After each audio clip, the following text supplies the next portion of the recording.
I've got an itch I can't scratch, I'm missing a piece that completes a whole part of me, an open wound scar to see. Everybody come here, gather round, welcome to the freak show, the best in town. What the hell's wrong with me? I don't get along with anybody, honestly. I've been living in my own head constantly, thoughts jumbled around, think I need a new lobotomy. Wait, all these thoughts are too negative. I don't wanna get lost in the sedative. Gotta show them what I got, I'm competitive. You know I'm about to go off, I won't let them win. I'll take a stab, I wanna chase a bag. I wanna weigh, I can change all the things I lack. I gotta face the facts, I got a taste in that. Got me obsessed with the rest, I got an itch to scratch. Lonely now, I'll give up everything. Daunting thought, if I could see my dreams, I'll make things right. 'Cause I'll do anything to make one a reality. Don't let go. I'll make things right. 'Cause I'll do anything to make one a reality. I just wanna find a way out, sick of the venom in my brain. Running from the past, wanna escape my pain. I just wanna be a better person, I deserve this. I just wanna break these chains. Always asking for greatness, true to myself, I never fake it. Seen too many once, I just so they get famous. And when I say the truth, most really can't take it. In spite of everything I've been through, I'ma make it. Fake friends, but on my downfall is toxic. Day one, started to outlaws for profit. Now all I do is write verses, no talking. All I do is put the work in, no option. This was everything I ever wanted. Created a legacy off of me, just being honest. And the fake ones hate, but it's all to no avail. They wanna see me lose, but you know I never fail. I'll give up everything, daunting thought, if I can see my dream, make things right. 'Cause I'll do anything,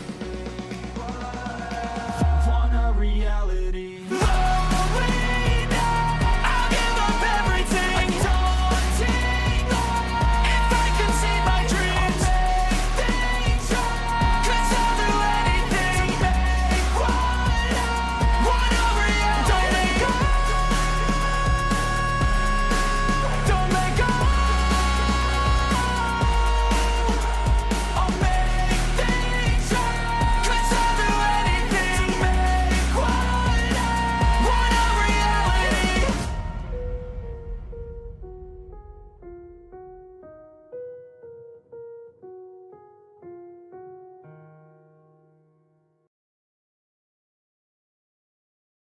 All right, lots to cover today. Lots to cover, lots to get through, lots to do, lots of everything. Let's get it.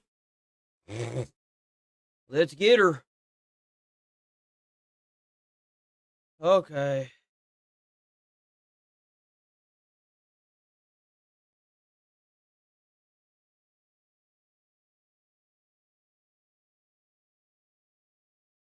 That's right. Get her done, boys. All right, let's see. Oh, man, where did that open up at? How's it going? How's it going? Where did that open at? Uh-oh. Oh, here it is. Mute that. Another Warhammer game. I'm so surprised, dude. They just keep pumping these games out, man.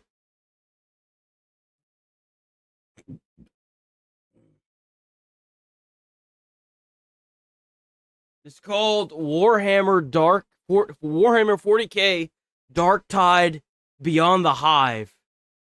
Oh, it's an update.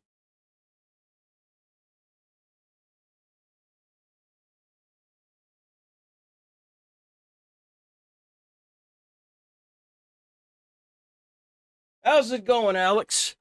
Hopefully we doing all right. Hope we had a good weekend.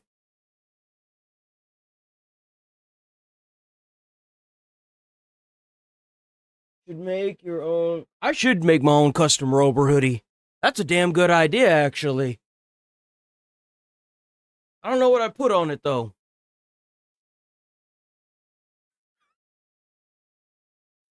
Put them in the box. Rest in piss, you won't be missed. Secrets of lands will be ours.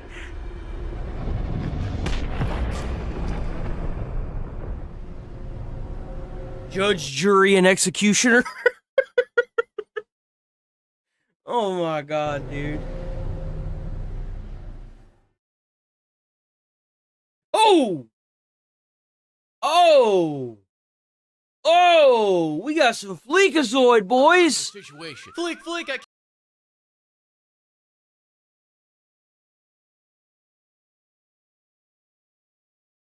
Permafrost. What is this? I swear to God, if this is multiplayer slop.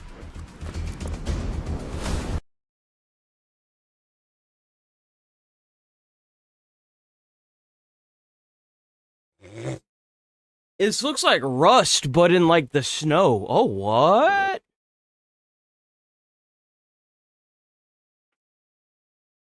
Oh, dude, this guy keeps popping up on my... I've never seen a single one of his videos, and his feed just keeps popping up on my stuff. This looks cool. This actually looks really cool. I might actually play this. This might be the only sim that I play. I think you play in a tank.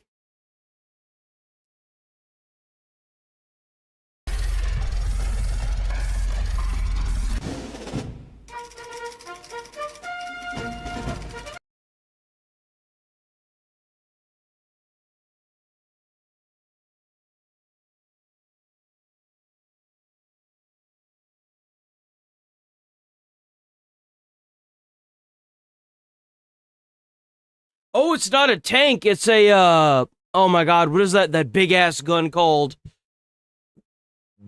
Oh my gosh, they were used a lot in World War II and entrenchments. Oh man, look at the cork on that.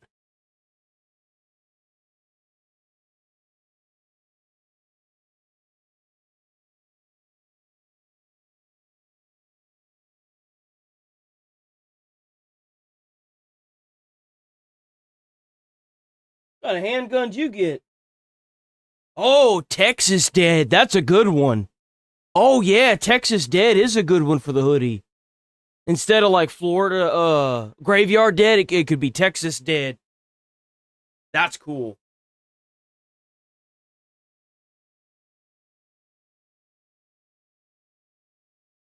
Oh, hold on. What's this?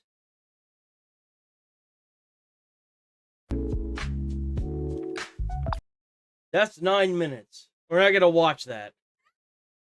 That's too long. The Looter, After Quest, garbage. Cast Outs is garbage. Oh man, I think they're falling into the woke idealism bullshit again. I think they're cooking themselves. Oh, what is this? Hold on, what's this? Yo, Crimson Desert comes out this week. I'm so fucking excited. I'm so excited to play it.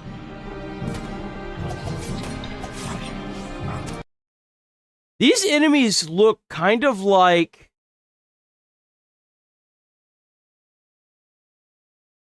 Bloodborne. This looks very reminiscent of Bloodborne.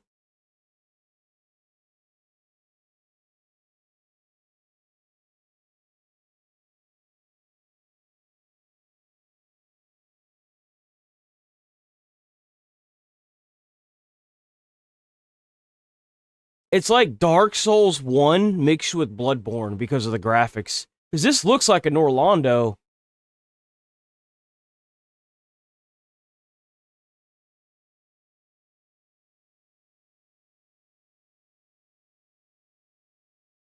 Damn, you could parry the shots?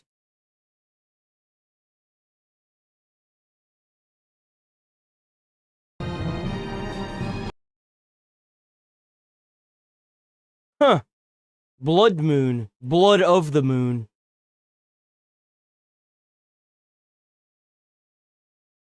Yo! Trash pandas?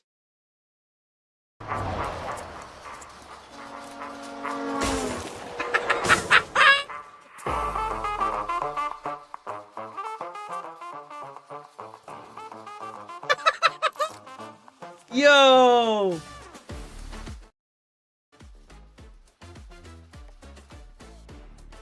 Yo, how is this not like the best game ever made?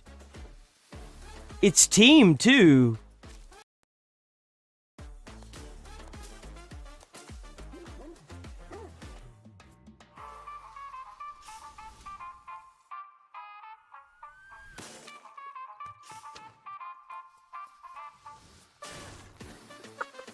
Yo, it's like Jackass only for like raccoons. Oh, you can just fix it. That's pretty cool. Oh, there's an actual like red panda. Uh-oh. Yo, that game looks like a ton of fun with friends. Dumping 2026. Alright. You know what time it is, boys? It's Fleekazoid time. I can't read this. Hold on. It's because it's a bunch of squiggly lines. Last week, Americans Oh my god, hold on. invaded a market once again that historically has never worked out. A move some are saying could escalate us to World War III. That's right, last week, America launched Concord 4. Marathon is the high god killer. I'll say it. I'll also say this game is going to kill me. This shit makes me want to quit gaming and start bird watching. Oh, there's a wobbling tit. There's a Pekingese worm gobbler. Never mind, that was your mom. This game's got me reading self-help books. Did you know it was Confucius Yo, that gun who looks once said, crazy. "Man who keeps hand in pocket feels cocky all day." As you can see, he was feeling a little cocky when they took this picture of him. Marathon is the greatest proof that Crimson Desert will succeed. People say, give it a fair shot, it gets good after 20 hours. How many hours until I'm allowed to call it shit? Get out! You people say the same thing about Chubby Chasers Gathering, which also had a server slam last weekend, and 3 people showed up. 2 of them were this chick. Yeah, she heard there were servers and started looking for food. No respect. Some people are asking me What to a stop joke. preying on this game's downfall. What a not. joke. I don't have to. This game costs $250 million to make. They have to be in top 5 of all of capitalism to consider this game a success. Bungie's gotta quit preying on their own down. Marathon's numbers have already peaked and have went down over 50% since its launch. Well, it was in like the testing. I don't think it's fully out yet. Fall was 150. Now, I want to say that the numbers for Marathon is 50,000 concurrent players on Steam. That's not terrible, but it's also not going to recoup the cost for this game. $1 million. Nowhere near, in fact. Why not? Because you're high as shit thinking you can pull that off, even if you like the game. This is a ball-stomping extraction shooter. Kinks like this don't pull in Madden money. Do you know how many live service games there are in 2026? Too many. You have to make some life-changing shit to take people away from the live service games that they've already developed Stockholm Syndrome. Apparently, Marathon is also it's like probably one of the hardest extraction looter games that has come out. The NPCs are, funny enough, harder than some of the enemies, like some of the actual like other players. From everything that I've seen, you have to, if you could get past the NPCs, apparently the players are easier. Syndrome for. Recently, Billy Joel said he used crack to get off heroin. That's what you need. You need crack. Marathon is not crack. Marathon is like a Care Bear took a shit in your eyes. These colors even got my character season. Yo! I always wondered what it looked like. Now I know. Now I know exactly what it looks like. Because, you know, this is fun to look at, right? Your eyes. These colors even got my character season up. Is this game actually Concord 3? No. Is it more fun calling this Concord 3 than playing it? Yes. And before I get into the gameplay, why'd you take It's like someone from the Pride Parade threw up on my hood. some random IP from the 90s and decide to bring it back as something completely different? You just pissed off 3 people for no reason. This game shouldn't be called It's Marathon. the Care Bear it should be called countdown. Diabetes. Originally, our characters were supposed to be called runners, but then all the playtesters made fun of them, so they changed it to eaters because they're slow was a good as one. fuck. We've been eating too much RAM. Yo, these are fucking cursed. And look at how slow this is. This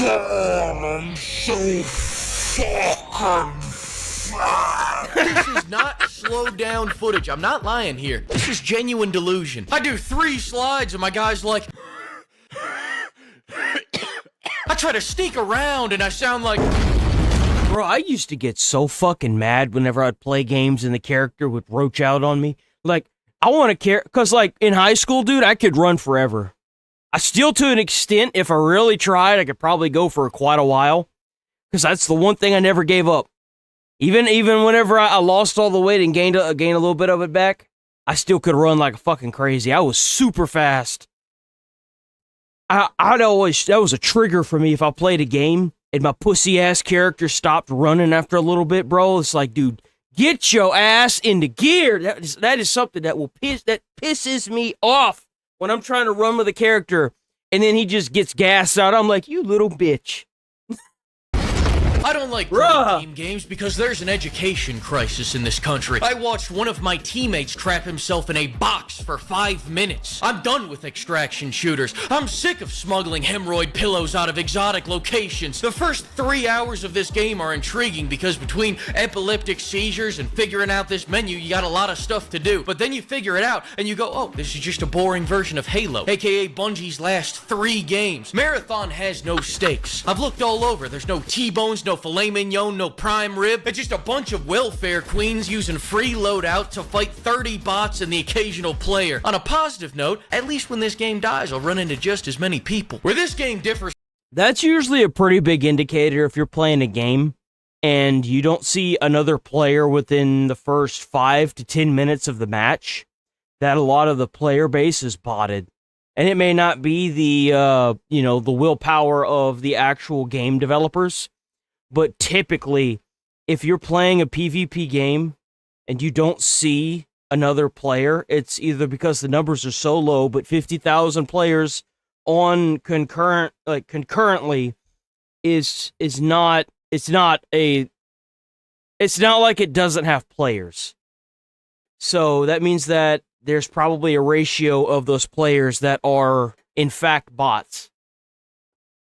From Tarkov is instead of drunk Slavs, you're fighting 200 spongy clankers. And instead of hackers, you have a giant fucking cube. But I'm confused. How can they have a cube when The Cube is a separate extraction shooter coming later this year? And how can The Cube call itself The Cube when another cube-based extraction shooter, Oh, give me a fucking break with all these... oh my god, dude. Stop making these slop vests. These are clearly what people want to do if they just want to take your money and run. Seriously. Oh, what? We can't afford to keep the servers up anymore? Oh, well, I guess we're just going to have to take all the money we got from these skins and get the hell out of here. Cube Save Us is coming out next week. Then we got the Gabe Cube, not to be confused with the Game Cube, not to be confused with the Rubik's Cube or the Ice Cube or Cuba. Gooding Jr. Why did Bungie leave Microsoft so they wouldn't have to make one game just to leave and work on one game for 15 years? These are all thoughts I had as I sat in the bushes waiting for the Cube to leave us. God made me for more than this. The door flaps are the highlight of Marathon. Shut up and listen to this. Oh, yeah! Give the flap guy a raise! Fuck, this feels good. It's the only thing they got right in the entire fucking game. That and this sound. God made bushes waiting for the cube to leave us. That sound is pretty beast mode, I'm not gonna lie. That's pretty sick. God made me for more than this. The door flaps are the highlight of Marathon. Shut up and listen to this. Oh, yeah! Give the flap guy a raise! Fuck, this feels good. As usual, when I don't enjoy a game, I like... Bro, you just be sitting there doing that shit and then like an enemy teammate, an enemy player walks in and sees you and you just kind of look at each other and start doing it. Understand the other side. So let's hear from them. I'm having a great time with this game. My grifter chud mother was talking about some go outside and touch grass. What does that bitch know? Marathon's not outside, Marathon's inside. A lot of people are asking how this game shapes up to Ark. Yo, I'm totally gonna start using that whenever people say go outside, touch grass. I'm gonna be like, no, man, reaction's not outside, reaction's inside. Raiders. Arc Raiders is fun because people don't play it. This game is also fun if you don't play it. If you're a VR chat player or got banned from Christian Mingle and you're coming to PvP games looking for hot single Latinas in your area, I got good news. They're not here, but we do have Prox Chat. Originally, Marathon wasn't gonna have Prox Chat because they thought it'd be too toxic. But then they saw all those clips of burnt penis advertised Arc Raiders all the way up to 10 million copies sold, and they said, fuck them. If an 8-year-old wants to yell slurs... Bro, I'm surprised that the Burnt Peanut doesn't just play Arc Raiders. He gets like 60, 70,000 viewers the second he starts playing Arc Raiders. He plays any other game, it's down to 30K. Every time. ...at a father of 4, that's just the importance of community. I'm so proud of you, my little Marathon player.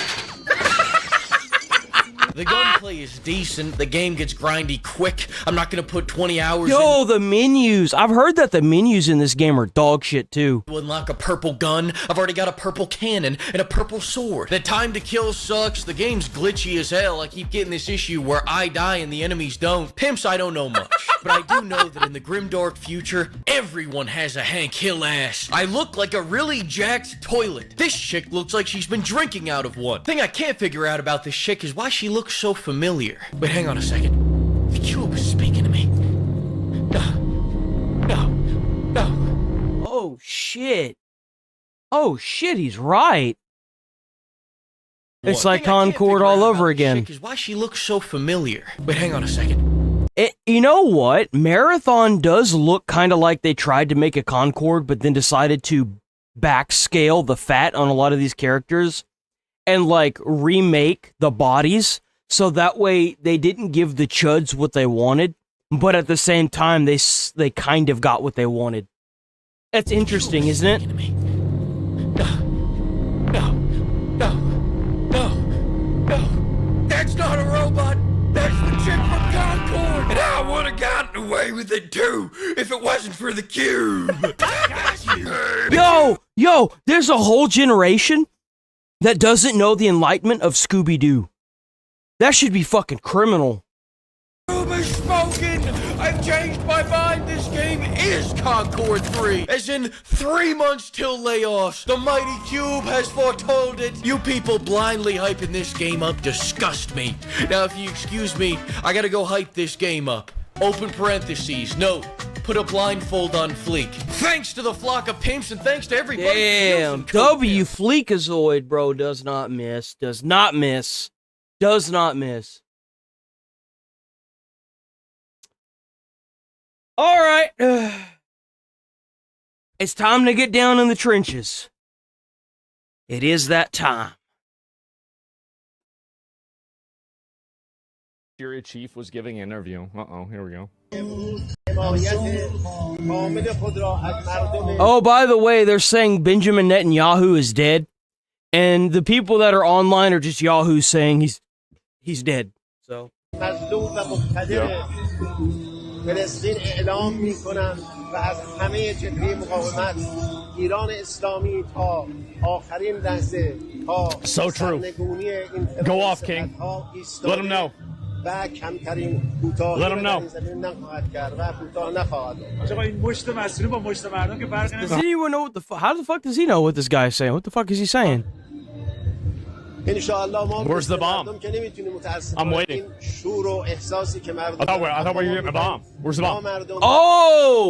Oh, this is the guy. Okay, so this is funny. So this guy is in Iran, and he's in a group of not protesters. He's in a parade. If I'm not mistaken, this is that guy.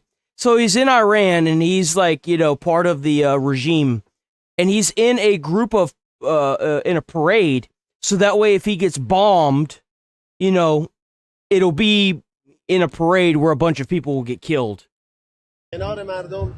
What's on this?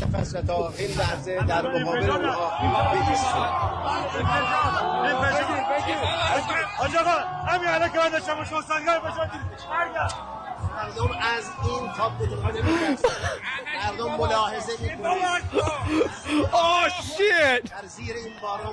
Yep. Oh my god. And is this recent? I don't know if it is or not. Oh wow, look at that. He didn't flinch at all? I mean, kind of respect on that, right? I feel like, yeah, he's even doing the fist thing. I feel like ever since Trump completely fucking, destroyed that one shooter that took off a piece of his ear, I feel like ever since then, everyone's been trying to replicate that. And he knows he's not going to get hit. Do you know why? It's because he's surrounding himself with a bunch of human shields. I mean, like, if Israel and the U.S. were actually targeting civilians, they would have airstrike this parade, but they didn't because they're not targeting civilians. So I was right. Yeah. No, he was in the parade on purpose. That's the base fundamentals of a terrorist regime. They're gonna surround themselves with human shields as much as possible. That's what they do. So that's the reason why they felt comfortable and confident enough to go out there and do this. So human shields are here. Yeah, isn't that sad? It's so weird, isn't it? Human shield doesn't work. Oh, man, we're starting early. The Trump shooter thing was a hoax. You do realize that I covered that, right? I covered all of that. I've been covering it for, like, a while now. Is that all you gonna do in my chat section, is just get down in there and say negative things and argue with every single thing that I'm gonna say? Because you're working your way up to just a straight up perma.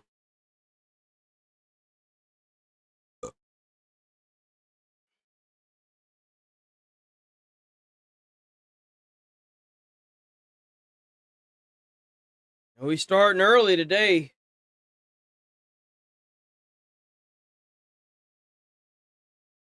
Work with bombs. Yeah, I guess not.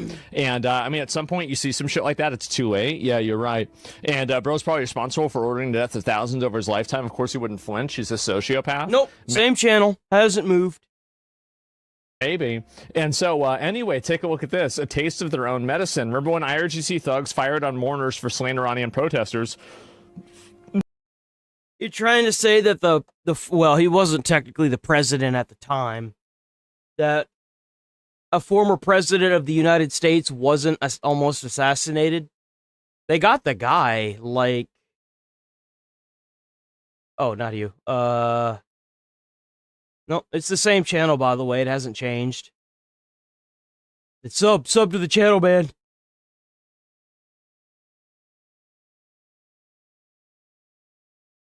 I mean, I didn't even... That's a good question, but I didn't really consider asking that question. But how was it staged? They got the guy. Isn't he dead?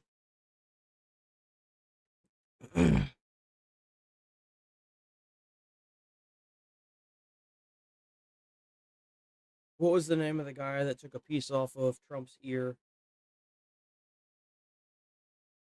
His name was Thomas Crooks.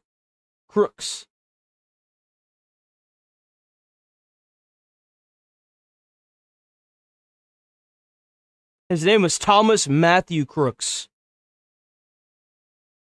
Whenever Trump had his ear shot, did that guy kill anybody else? Yes, during the attempted assassination of Donald Trump, the shooter, Thomas Crooks, killed one person and critically injured two others. The person who died was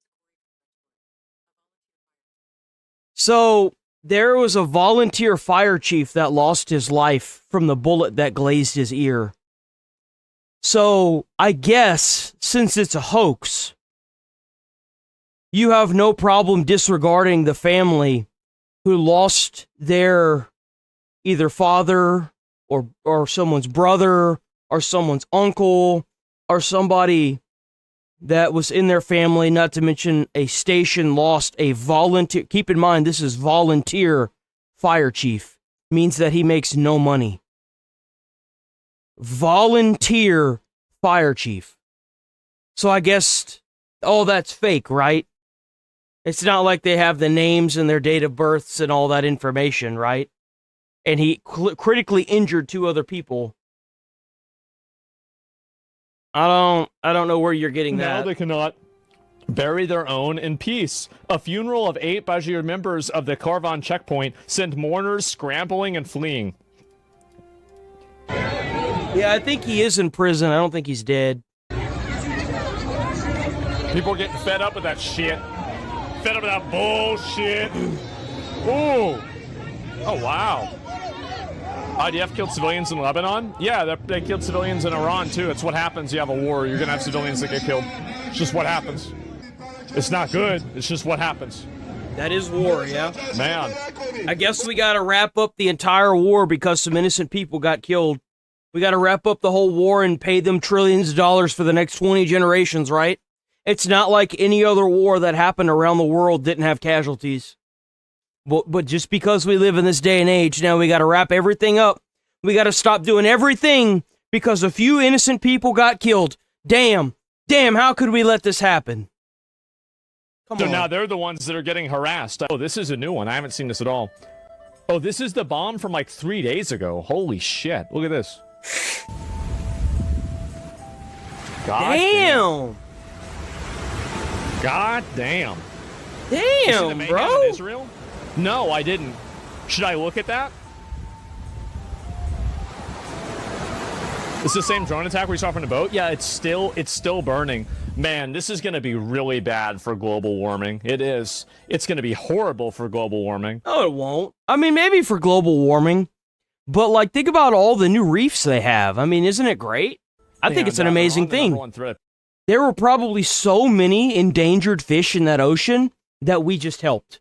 I mean, think of all the good. We probably just fed those fish for their entire lifetime. You know what I'm saying? Like, peace and stability middle years. Oh, this is something that I think we've seen that before too. And what are these here? I'll look at it too. The one. Oh, I saw this. Israeli airstrike hit another building in Lebanon. Oh, here we go.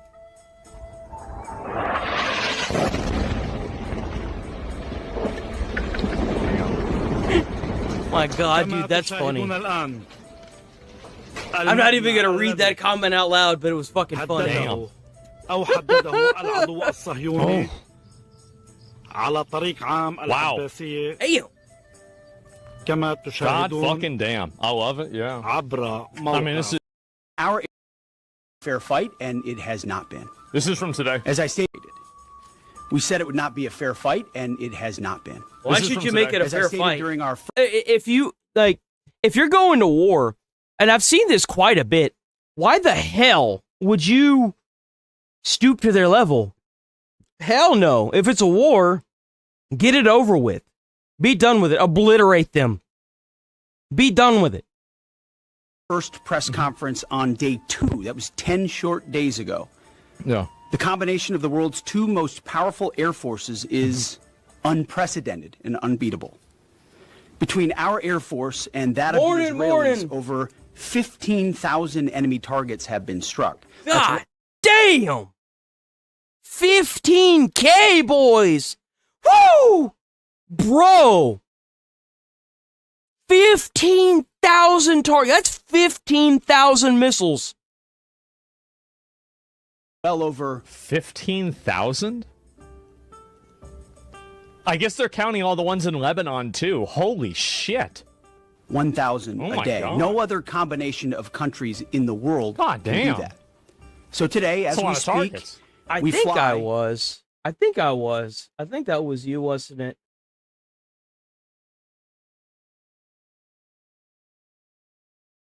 Let me see if I can find it. Was he sentenced recently? W court.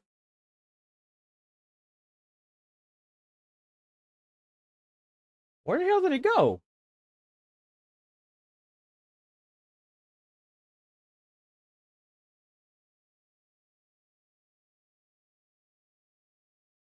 I actually don't see it. Oh, it is. It was yours, Matthew. It was yours. It was. Over the top of Iran and Tehran. Fighters and bombers all day picking targets as they choose. Bro, you know the guy that's behind that gaming controller's just like, got another one! Tally. As our intelligence gets better and better and more refined. Looking I up, used to think that shit, I still do, I still think that shit's so badass. If you look at a lot of the World War II and World War I planes, you could see that all of the veteran pilots, they'll mark the tail of their planes with either like some kind of stamp, or they'll have like tally marks on it.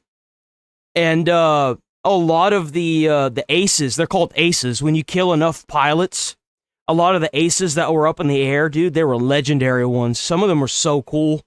I don't know why. I did a paper in high school on the Red Baron, which was an ace. I just think that shit's so cool.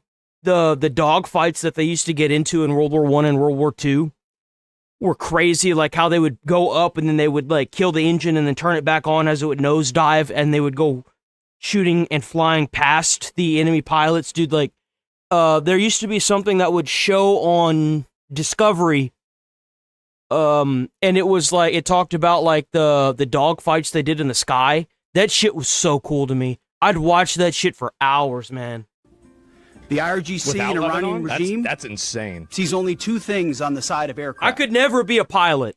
Let me be completely blank with you. I could never be a pilot. But the maneuvers they did with those planes, pushing those planes literally to the brink of freezing up mid-flight, like they tested that metal like crazy, and it's so fucking cool. The Stars and Stripes and the Star of David. The evil regime's worst nightmare. Man. Iran has no air defenses. Iran has no air force. Everybody's excited talking about it. Well, you've got to remember that, like, a lot of these guys that are in the military now, that are in leadership positions, probably were... Yo, that's cool. Yo, I don't know what... Like, I used to do that with my grandfather, too. I would sit down with him, and I could listen to that. Like, I could listen to a war veteran talk about all of his experience. Like, I used to, whenever I worked at the fire station, there was one guy that I would always poke enough to where he would like walk over to the dinner table with us, and he would sit there and start talking about all the fire experiences he had, right? And man, just to hear him talk about all the stories he went through, it's so cool. I could sit there and listen to that shit for hours. I don't know why, it's awesome to me. I love hearing that stuff. The soldiers that had to act like target dummies for terrorists during the War on Terror. Because, you know, you couldn't fire back on terrorists whenever they were shooting you as long as they weren't holding a gun. So a lot of these guys, this is something they've been waiting for like 20 fucking years. 15 fucking years.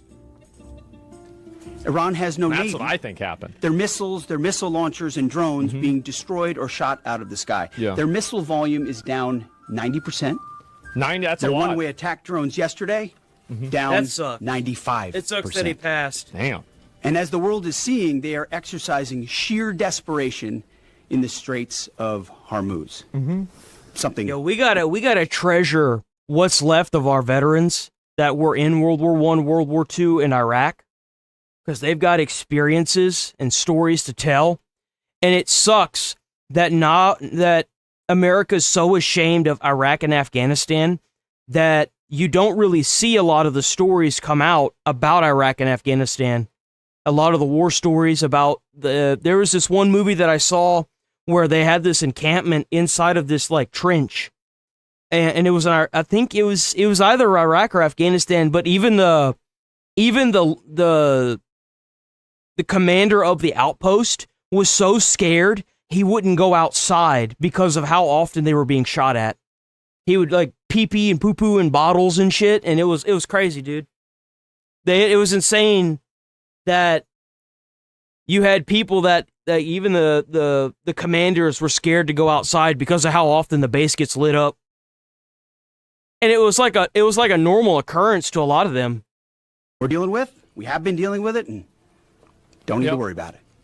We're on plan to defeat. Yeah, that's what I'm saying. Like, if America could ever just stop being ashamed of Iraq and Afghanistan and understand that it was a money-making machine, that's all it ever was, then we could talk about it. It would be in our history books, you know? It would. Destroy, disable all of their meaningful It's a lesson that everyone needed to learn. It was. It's what happens when you have a military-industrial complex running your government and defining its choices. Capabilities at a pace the world has never seen before. Great. Wow. But it's not just that Iran doesn't have a functioning Air Force, or that their entire Navy is at the bottom of the Persian Gulf. That's right, boys. We fed the fishies and we made new coral reefs. We made new coral reefs, boys. Their missile force is shrinking daily. Even more importantly, they also don't have the ability to build more. That's the most important component. Yeah, he's right about that. Like, unless you stop the, unless you get rid of the cookie factory, deleting all the cookies is just going to wait until there's going to be more cookies. You've got to go after the actual source. You're right about that. 100%. You're 100% spot on with your assessment. We veterans want these IRGC fucks dead. We've been wanting their heads for the better part of 25 years. Yeah, because I think that a lot of veterans know that most of the places in the Middle East are occupied by Iranian terrorists. That's where a lot of the funding comes from. Not all of it, but that's where this live isn't sponsored by anything. A lot of it came from. So, like, it's not that I'm aware of. Seeing that connection and then seeing that, you know, the disease rather than the symptom be addressed, I think that's something a lot of guys want to see. I'd like to emphasize today. Soon and very soon. I like that quote. That's a cool quote. Good men make good times. Good times make weak men. That's an interesting quote. All of Iran's defense companies will be destroyed. For example, as of 2 days ago, Iran's entire ballistic missile production capacity. Damn. Every company that builds every component of those missiles has been functionally destroyed. Jesus Christ. Damn, so they destroyed the missile manufacturing facility, and then they single-handedly took out every single one of the parts manufacturers for the missiles. Holy shit. Buildings, complexes, and factory lines all across Iran destroyed. So we're shooting down. I guess this is the reason why they spent so long before they attacked, because like this seems like it's very, very like to have all. This stuff. I think that quote's very like spot on for our current day and age. I mean, think about how many entitled people that don't even understand how entitled they are and how lucky they are to live in America that they can have that difference of opinion, you know, like, and how good they have it equates to them just being a bunch of simps that run around and allow other people to baby bird information into their mouths so that way they can baby bird it back. Like, the information that they're receiving, they're just regurgitating for everybody else because they don't actually think about it, they just do it, and it's weak-minded. It's weak-minded. Flying out ahead of time. They don't think about it, they don't use their critical thinking skills and, like, come up with their own interpretation of it anymore. Execute on it in, like, 2 weeks? Because they've been spoon-fed the information, they've been given the information for so long that they're just going to repeat whatever's being told to them instead of questioning it. Let me tell you something. If you ever work at a job, especially one that could cost you your life, and you're not asking questions, you need to leave. Because you're not only going to get yourself killed, you might end up hurting somebody else in the process. You should always be asking questions. You should always be, I mean, I guess you could have usually it's called the rebel mentality, but if you hear something that doesn't exactly seem like it's invested in your own best interest, it's probably not, and it's like that on purpose. If you are doing something that is against your own best interest, you should stop doing it. Genuinely. No matter if that be at like a job or something like that, I would say deal with it if it's at a job that wouldn't cost you your life. But if it's going to cost you your life, you need to leave, period. That's all there is to it. Like, that's insane. Destroying what missiles they still have in stock. No, dude, I don't want to get fucking suspended ensuring again. That they have no ability. You can't show guns on a live stream. You'll get suspended. To make more. Yeah. Their production lines, their military plants, their defense innovation centers defeated. It's some kind of like bullshit that YouTube did with the gun companies. They didn't want people promoting it. So they like banned anyone for being able to show firearms on stream. Iran's leadership is in no better shape. Desperate and hiding, they've gone underground, cowering. That's what rats do. Holy shit! W! That's right, boys. The lights are on and they're scattering. The Eye of Sauron sees you, bitch. Rats. Okay, wow. All right, didn't expect that. Okay, that's what rats do. Holy fuck. Okay, let me see this here. Hexet didn't see actual combat. Then he went to Iraq to serve as a civil liaison. Then in Afghanistan, he was a trainer for the base. He's yearning for bullets because he never saw them. Okay, so if you think that's true, how do you reconcile that with the fact that the polling amount of people that were actual veterans overwhelmingly support this war? I guess they did a poll on it, and a lot of people that were in the Iraq-Afghanistan war support this fight. A lot of veterans in general support this fight. I would imagine it's because they all got wind while they were there, and they heard from hearsay, I guess, that the regime was being funded from Iran. Now, I don't know how true that is, but apparently a lot of veterans all kind of knew, at least whenever they were in Iraq fighting for their frickin' life, they all kind of understood where the terrorist regimes were coming from, where the funding was coming from, and they kind of knew how much of a lost cause it was, because they weren't hitting the heart. They were dealing with the limbs. And when you have, America sending money towards Iran, and they're just using that money to fund terrorist organizations, well, unfortunately, you're never really going to, take out a target that way. You're never really going to get them all whenever they grow faster than you can get rid of them. Veterans and non-veterans for support of the war. How do you reconcile those two realities?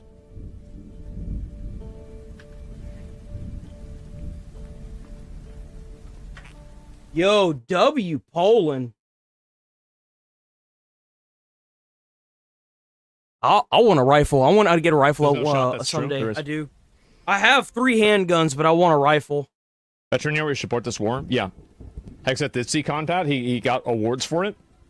Well, I'm just like, the thing is that that's not relevant. That you're arguing. I don't even want to read this. Called not so supreme leader is wounded. So no, he called them rats? That's what rats do. Damn. We know the new so-called not so supreme leader is wounded. Yep. And likely disfigured. He put out a statement yesterday. There's hearsay that says that the new supreme leader, although we've only seen a cardboard cutout or them praising a chair, which by the way goes against their religion, which is do not bear false witness. There's talk that prior to him taking the seat that he had his leg blown off. There's also talk that he's in a coma, which is why we haven't seen him. And no one knows if the man's dead or alive. But remember, they're okay with this man being killed to make him a martyr, or whatever the fuck you want to call it. Keep that in mind. They're still trying to do the whole tough thing whenever all they have is AI videos of this man. A weak one, actually. But there was no voice, and there was no video. I wonder why. It was a written statement. I wonder why, man. He called for unity, apparently killing 10... That's interesting how he's calling for unity, yet he also longs for revenge? That's weird. Of thousands of protesters is his kind of unity. Yes. Iran has plenty of cameras and plenty of voice recorders. Why a written statement? I think you know why. He's probably dead. In an idealistic world, he's either dead or in a coma. Straight up. This man is either dead or in a coma. I think you know why. Everybody knows why. His father, dead. He's scared, he's injured, he's on the run, and he lacks legitimacy. It's a mess for them. Oh my God. Who's in charge? Iran may not even know. Jesus Christ. There's a good chance that they're never going to announce that this man is dead until they forfeit in the war. Because the having somebody running stuff behind the lines and behind a veil is a lot easier to do when nobody knows who it is, and you have a face for somebody who's either dead or in a coma, and you're just running things. It's easier that way. It's easier for them to be like, oh, he's alive, and then really it's somebody else who's in charge. passing hour, we know, and we know... But they need some form of leadership, because just bombing random people, that's just not going to help. They know. That's not going to work. I love how he just goes up here and he just talks shit about him. He calls them rats. He says he's going to kill him, and he explains how he's going to do it. Like, every other day. That the military capabilities of their evil regime are crumbling. They can barely communicate, let alone coordinate. They're confused, and we know it. Our response... It's interesting that you're a gaming channel, but you're watching Pete Hegseth videos under a blanket. Yeah, you know why I'm doing that? Because I can do that. And if you don't like it, then go watch somebody else. No one's asking you to be here. You do know that, right? No one's asked you to be here. You can go watch somebody else. If I want to make a gaming channel and call it Wade's Reacts, then I can do... Whoops. Then I can do that. I don't necessarily have to ask anybody. We will keep pressing. Yep. We will keep pushing, keep advancing. No quarter, no mercy for our enemies. Yet some in this crew, in the press, He's trying to force tactical errors. Stop. Yeah. Allow me to make a few He died suggestions. like a dog. People look up at the TV and they see banners, they see headlines. I think I've seen that B-roll before. before. In that business. And I know that everything is written intentionally. For example, a banner or a headline, Mideast war intensifies, splashing on the screen the last couple of days, alongside visuals of civilian or energy targets that Iran has hit, because that's what they do. What should the banner read instead? How about Iran increasingly desperate? Because they are. They know it, and so do you. If it It's can big be for national admitted. morale. Or more fake news from... Oh, I agree with you on that, too. I think it's very important that he comes out here and talks like this. I don't think, unfortunately, I don't think we can actually own those guns here in America. We can't have fully automatic rifles. It has to be I think it's either 3-shot or single. Actually, I think it's single. In fact, they're rallying right now because they're trying to take away the 30-round magazine, and they're trying to say that 30-round magazine is too many numbers. They're trying to, I think it was at 10, and now they're trying to take even more away. So now, like, there's a bunch of gun lobbyists that are protesting outside the, I think it's the White House or something now. But, and it all kind of stemmed from a guy winning a lawsuit because he got arrested for having a extended magazine, and he didn't realize that it was illegal. And he he got arrested, he got out and sued the police department and won. Because, like, how could you put a number on a magazine? It's a magazine. Like, you're not gonna... It's not... The amount of bullets isn't gonna matter whenever all you do is you continue to pull the trigger. I mean, you can just easily do a quick swap on the magazine and then you've got more bullets. It doesn't make any sense. Like, if you have a 1911 and if you empty the magazine, the slide is already back. All you have to do is slide it in another magazine and then kind of like, and then it's good. That's all you have to do. And it makes no sense. Because I think that all of the 21-year-old chuds that are in the military, I hate to say it, guys, but there's a reason why recruitment is so high. Every 21-year-old chud that hears, we're going to kill them like rats, and they're like, oh, they're loving it. This is what they signed up for. Yeah, exactly. Like like, that's the best part about living in America is that if you get enough people together, you can change the law. Like, you can. It's all about what it takes for them to change it, and typically if you just have a shitload of people, you can get it changed. The thing is that every young guy, like, do you know what they do? They sit around and like, probably in America, right? A lot of these guys that joined the military have grown up watching movies like 300, Rambo, Jarhead, American Sniper, Black Hawk Down, or fucking Kingdom of Heaven or something like that.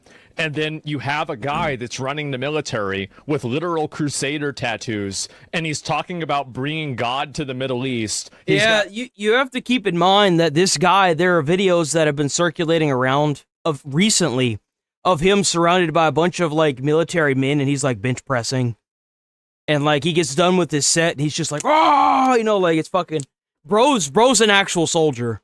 Fucking he's talking about killing these guys like rats. Troy, yeah, the Marvel Cinematic Universe, God wills it, yeah, Generation Kill, all this stuff. I mean, like, yeah, this is what they're for. This is what they're about, man. Yeah, exactly. Like, yeah, Helldivers. Yeah, that's why it kind of irked me a little bit whenever somebody who it was like last week, someone was like, yeah, but some of the military guys didn't sign up for if it's.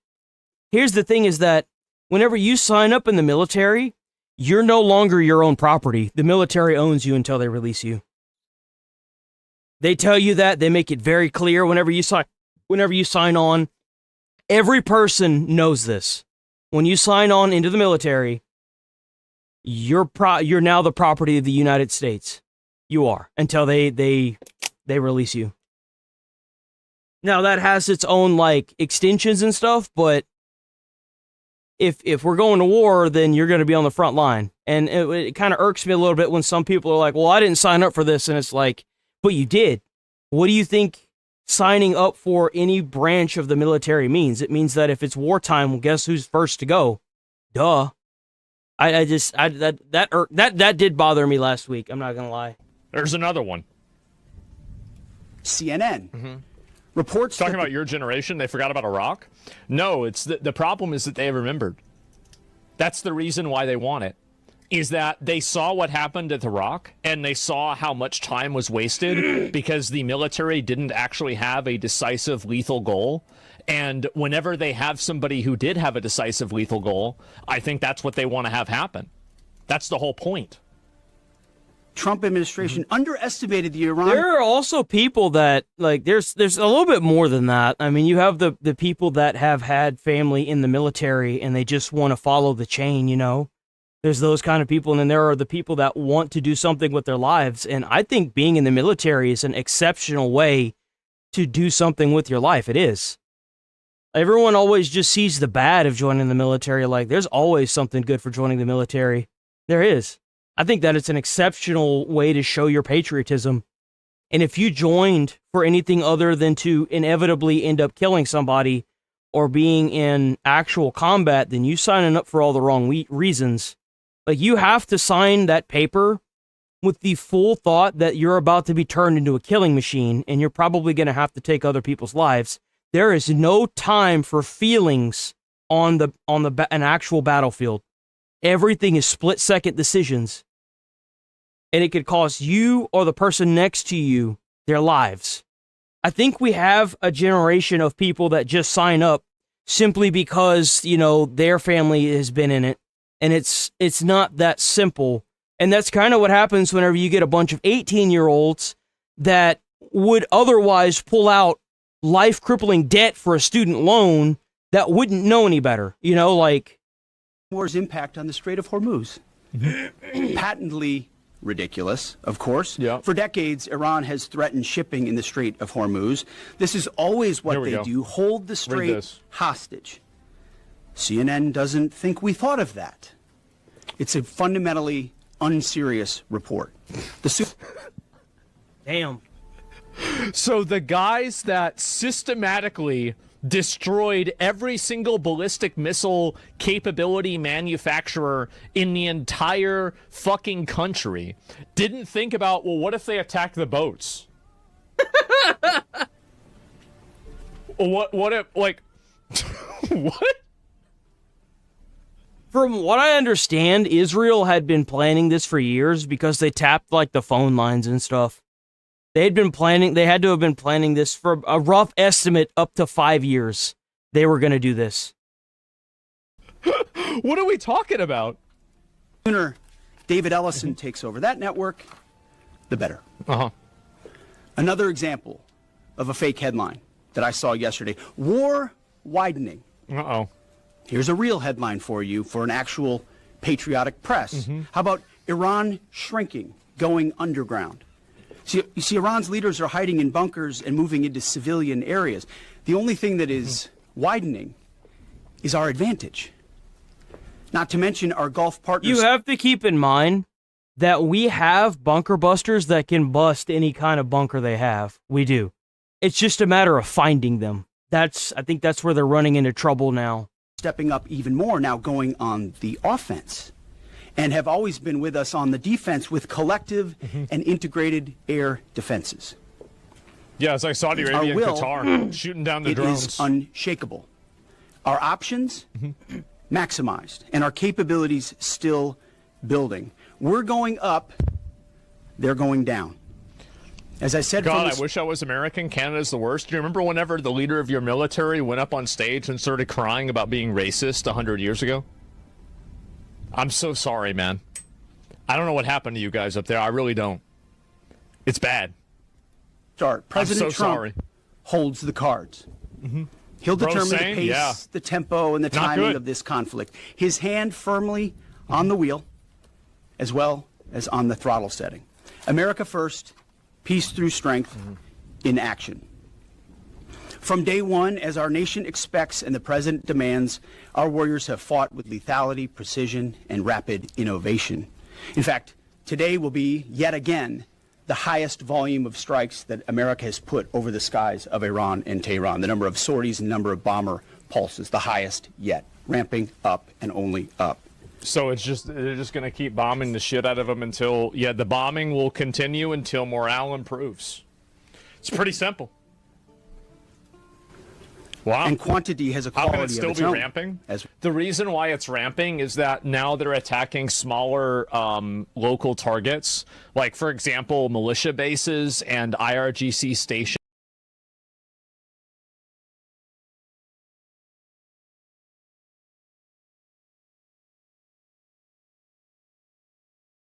A gamer giving political opinions is wild. You know what's crazy? Is that during my entire time that I was a firefighter and the time that I was in college trying to become a firefighter, politics is super rampant in that space. And you know what's crazy? It's the only job I ever had where you could openly discuss politics and everyone was still there to have your back in a fire, no matter how stupid they were. You know why? Because it was just like having a family. It just irks me that instead of everybody acting like that, the minute you're not in front of your family or in front of somebody that can identify you, people get online and they try to find any way they can to discredit you. They try to call you names. They're like, oh, he's a gamer, as if that's really going to matter. I mean, I don't know if you've seen lately, but there are a lot of people holding Xbox controllers blowing people up in the military. So I think that if anything, if you're a gamer, that means you have more right to say stuff, because the way of the future isn't boots on the ground. It's how well you can fly a drone.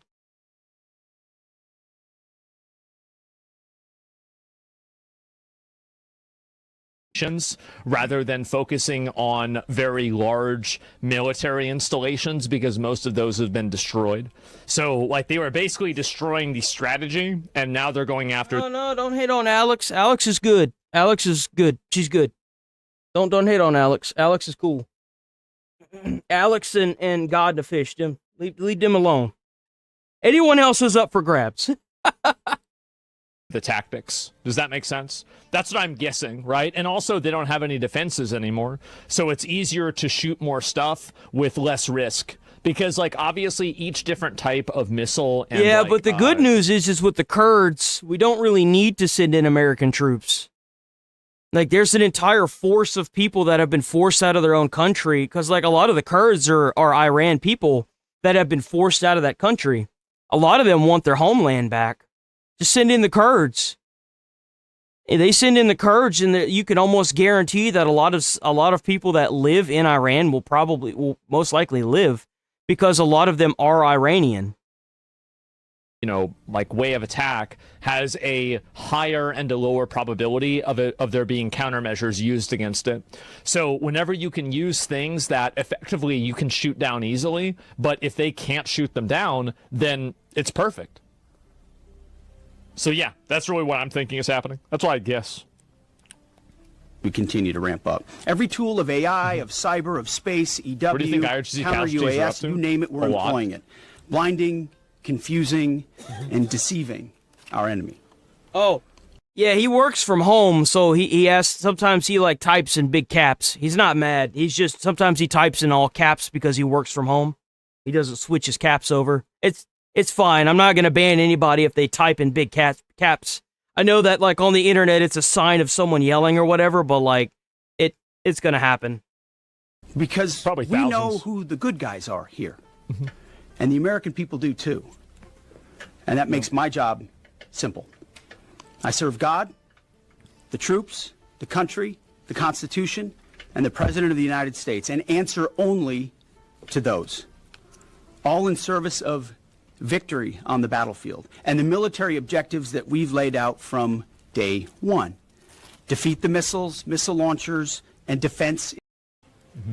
To those warriors who this nation prays for every single day, I hear from all of you out there. Morning, we enter the 13th day of Operation Epic Fury, and we continue to make progress towards our military objectives. As the Secretary said, today will be our heaviest day of kinetic fires across the operating area. CENTCOM continues to attack ballistic missile and drone capabilities so that they are no longer a threat to U.S. forces, our bases, or our partners. They're continuing to destroy the Iranian Navy to ensure freedom of navigation, and this means going after Iran's mine-laying capability and destroying their ability to attack commercial vessels. It's crazy how they're just attacking all kinds of commercial vessels, people that are totally unrelated to the war, just because they want to. And we're targeting their defense industrial base so they cannot rebuild the capabilities that can harm McDonald's should come out with America's an Operation Epic interests Flurry. or our partners. In Definitely. Yo, how many of y'all would go to McDonald's if they came out with an Operation Epic Flurry drink? They'll do that. As Admiral Cooper I'd have to try said in that, his honestly. update on Wednesday, Iranian combat power continues to decline as a result of the continued strikes, as the Secretary talked about. We've attacked over 6,000 targets, and our strike Yeah, some packages freedom fries. Oh my god, that's so good. continue to launch every They could hour. dye them to be like red, white, and blue or something. Dude, that would be so good. Oh my god. And we've maintained an unprecedented number of sorties up overhead of Iran. CENTCOM is now persistently over the enemy, and a result we've seen a reduction in missile and one-way attack fires, as the Secretary said. In less than 2 weeks. No. They can make a burger and just call it the bomb. It could be, come and get your bomb burger with the freedom fries and your epic flurry. Oh my god, dude, that bangs hard. Oh, that bangs hard, bro. Combat ineffective and continue to attack naval vessels, including all of their Soleimani-class warships, which were armed with anti-ship missiles and anti-aircraft weapons. I'm surprised they have any left. I'm going to be honest. I'm going to go to the questions and have them go through some of these, because obviously, like, this is just more like specific stuff. And who's the biggest economic competitor in the past 30 years? China. What will the U.S. have after the war? Iran, Venezuela oil, Iran's oil, Panama Canal. If we get Russia to our side, China's economy collapses. Why? I don't think that's really what's going to happen. I don't think they're going to get Russia on our side. I think that the main goal is to just get Russia out of Ukraine, right? I mean, that's basically it. In the recovery operation. Russia's not going to join Iran because Russia's already spread too thin. From what I understand, the Ukraine is even pushing Russia back right now. From what I understand. How true that is, I don't know, but Russia's not going to join Iran because think about how many great wars have been lost because people were, commanders were spreading their men too thin. They're not going to send over anybody because they can't. They literally can't. to bring home our lost KC-135 crew, that we keep those service members and their families in their thoughts and prayers. Those are very, very, very tough days when that knock comes on the door for people on both sides of the door. From what I understand, before the Ayatollah took power 47 years ago, it wasn't a paradise, but it was actually a very nice growing country. Like, it wasn't like all it was, like all that and all that, but it was nice. From everything that I've heard, it was reasonable. It was, and it's kind of shitty that the minute that the Ayatollah took over, he completely ruined their economy. He ruined their ability to get. We have a video pulled up that's going to explain how everything is just so bad over there. Like, these people have been hindered already, but for 47 years they've been kicked. While they're down, they're being kicked in the ribs. Like, genuinely. I got a video of Asman has an Iranian person that has been sending videos out, and it's a real Iranian, and he uses like a sketched art so that way they can't figure out who he is. And he talks about all of the daily life challenges that an average Iranian goes through. Like, that's normal to them. And it's going to blow y'all's mind. It is. It's going to blow y'all's mind. Thank you to our It's deployed. crazy. Thank you to our... They're trying to create discord and discontent. I think we could probably just go on and move to that. Where's it at?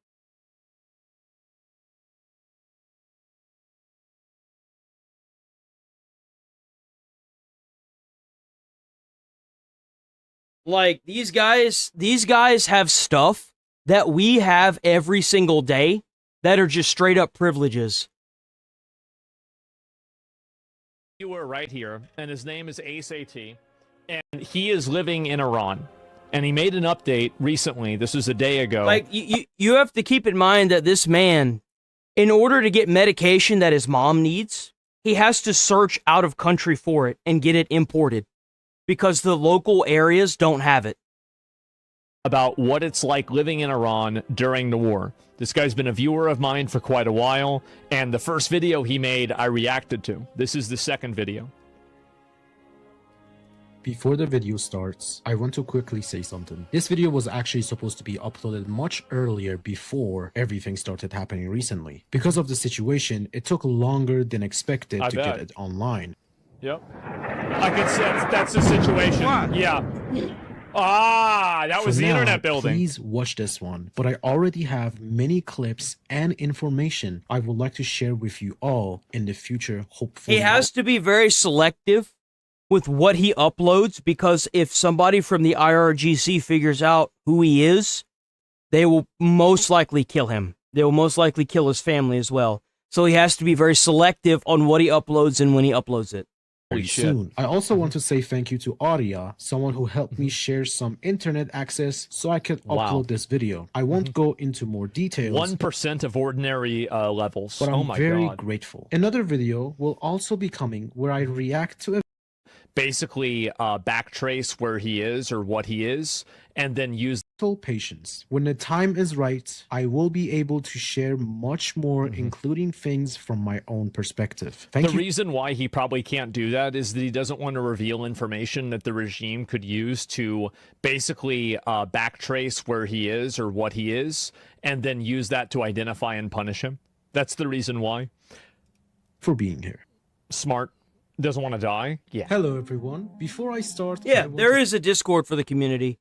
Yeah. Link should be down in the description. Say something. If you join the community itself, it should just go straight through. It's the same people who saw the previous one, and if you... My Iranian viewer sent me this at 1.4 million. In my previous video... I feel like a... I talked mostly about my personal journey, but this video is different. This time, I want to talk about daily life realities, the kind of things people outside rarely hear about and often misunderstand. Not politics, not exaggeration, just real day-to-day experiences from my perspective. Because many comments kept asking what is daily life actually looks like in Iran, or why don't people just leave? So instead of repeating my story, I want to answer those questions directly. The first I was thing curious. You have to keep in mind that in order for you to leave a country, typically the country has something in place that is a decision-based system. Like, the country has to allow you to leave. Water access. In some areas, water supplies is not always consistent throughout the day. There can be scheduled. Can you imagine that, by the way? Like, not being able to have water. Like, I think this is something that the Western mind can't even comprehend. Because, like, for us, we've always, like, water is like it's a guarantee. Yeah, no, it's like I was saying, is that these people, before they were genocided by their government, they are literally starving to death. They're literally, like, for the most part, their way of life is completely uncomfortable. It is. It's awful. Everybody can get water. You know, you go to the store, use a water fountain. Imagine not being able to get water. I'll be right back. And you know what's crazy is that in America, if you go to a business and you ask for water, for example, if you go to McDonald's and you ask for water, not only are they by law required to give you water, but they're also they are not allowed to charge you for it. Interruptions that last several hours, sometimes between 8 to 12 hours. This affects very normal things. Cooking. Wait, so water is gone for 8 to 12 hours? Bro, they ain't to have Bro, fuck the Africa wells. They gotta have them go do wells in fucking Iran. How do you fuck up water? Oh my god. This is the kind of stuff that, like, I think a lot of Westerners don't even realize how bad it is in some of these countries. It's like these people, like, you're playing Forza Motorsports and you're driving down the road in your brand. I'm just gonna perma you because you're just being annoying. How about that? Enjoy your perma. New Lamborghini. Meanwhile, they're walking and they're playing QWOP. That's right, boys. The Iranians are playing QWOP. Doesn't work. Oh god, the internet's broken. Oh no, they arrested me for being out too late. It's insane. Yeah, you have to keep in mind people have been arrested just for their job not being on correctly, and then they've gotten killed in prison by the actual guards. These people are. It is crazy. All by their oppressive government. Yep. It's terrible. Showering, even basic daily routines. And during hotter seasons, the situation becomes 126? 126? Bruh! Holy shit!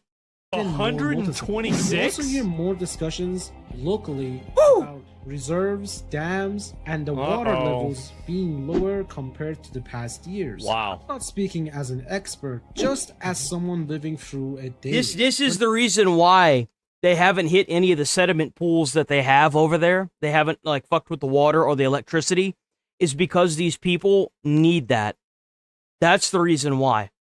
Like, a lot of the people that live in Iran, a lot of them will be affected if any of their power plants or any of their water treatment facilities got struck. That is the reason why America and the government hasn't gone after those, that infrastructure.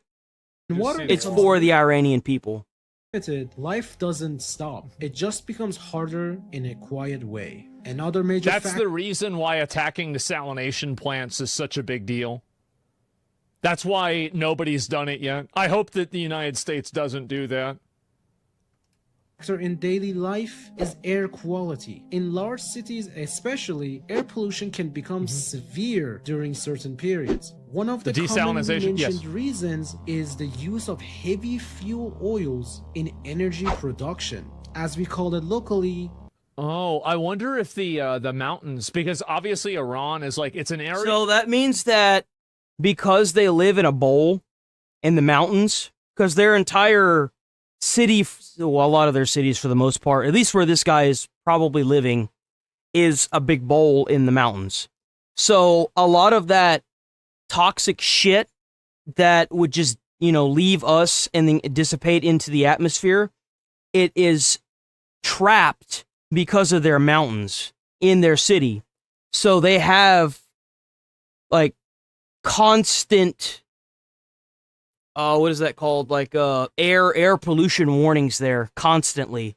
So a lot of them have to wear like facial masks in 126-degree heat. Have mind you. Yeah, I think Peru is kind of like this too, where like you have like very like large steppes and mountains that kind of, and you have the cities that are inside of those mountains, right? And you think about this from ancient times very clearly, like this is a massive strategic organic advantage, right? Gigantic advantage. So like that's basically what Iran is like too, it seems. And so like I wonder if those mountains and that area effectively creates like a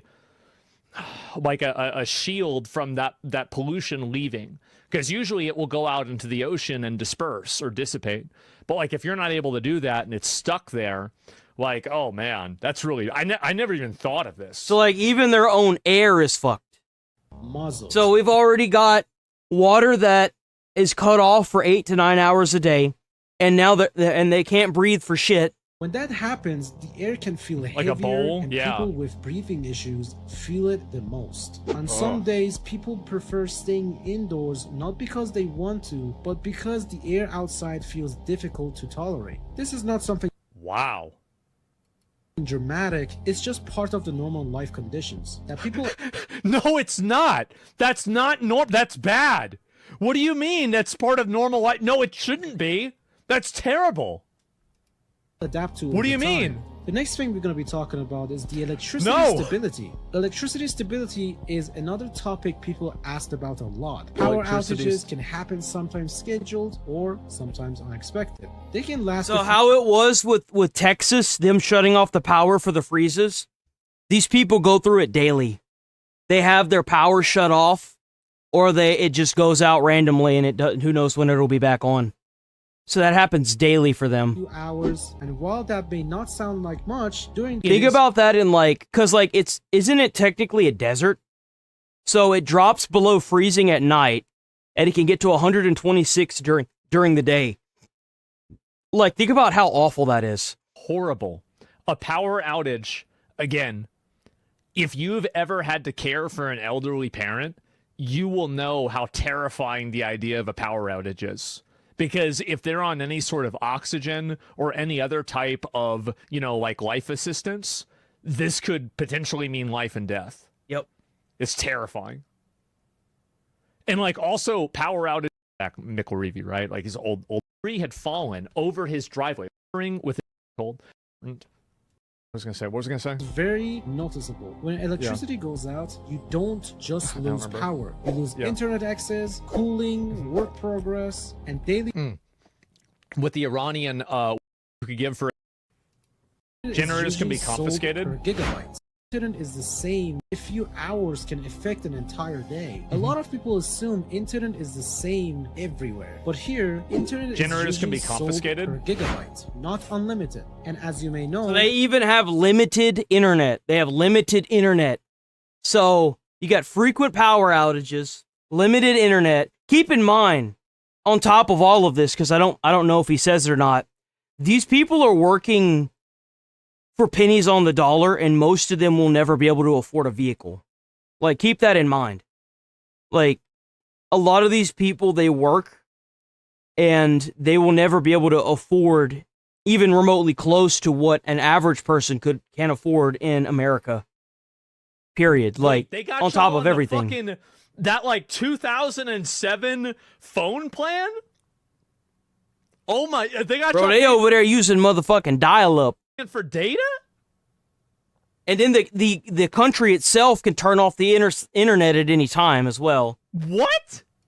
Many global platforms require a VPN connection to function properly. This creates a double cost effect, because when using VPNs, data efficiency drops, meaning you may consume more data for the same activity. And you have to use a VPN, otherwise the regime will track you. So whatever plan you go with, you're gonna have to get that doubled, and there's no actual unlimited either. So that means that you have to pay for every megabyte that you go over the plan. Efficiency drops, meaning you may consume more data for the same activity. So you are there's another component to this too, which is regional pricing.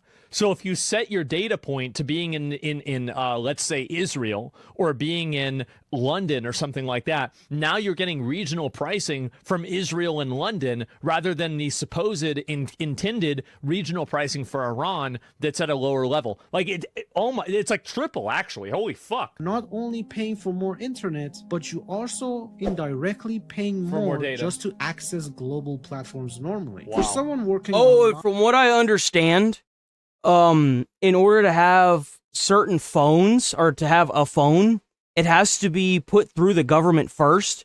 So like, let's say you want $1,000 iPhone, right? You're looking at not only it being altered by the time it gets to you and traced, but you're looking at another $800 to $1,000 fee on what was already $1,000 phone.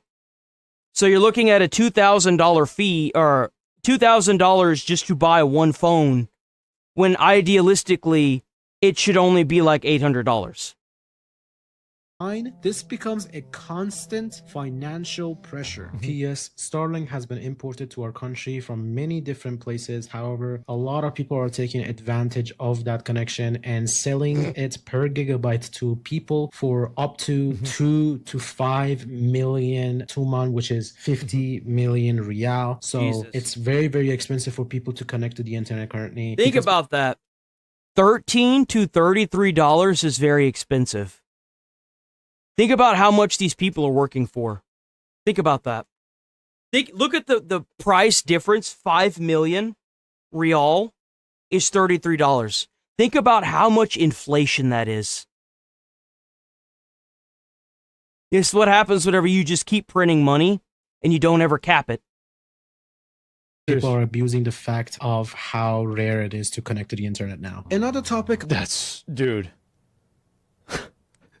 As I said, bro, this is like, it's like we're playing on easy mode and they're playing on solo self-found. And you wonder why we have so many of these entitled pricks around protesting. I feel like if you want to protest what's going on in Iran, we should just send you to Iran. We should just send you there.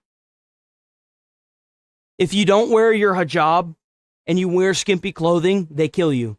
They bring you in, and then they because in their religion, if you're a woman and you're not a virgin, you go to hell. So they rape you and then they kill you. There is massive amounts of prison babies.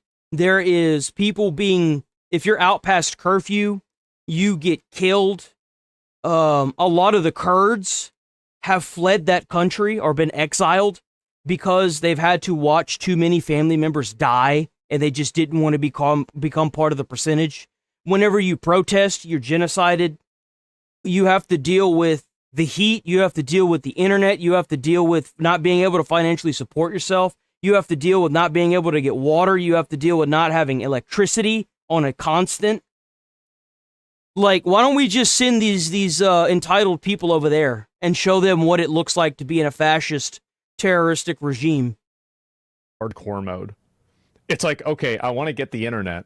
Can I just go to the auction house to buy the internet? No. You have to find somebody that's going to trade you a piece of currency that will allow you to do a dungeon that, if you complete the dungeon within a time frame, allows you to use the internet for 15 minutes. It's like, holy fuck, and there's PvP. Yes, there's PvP in the dungeon too.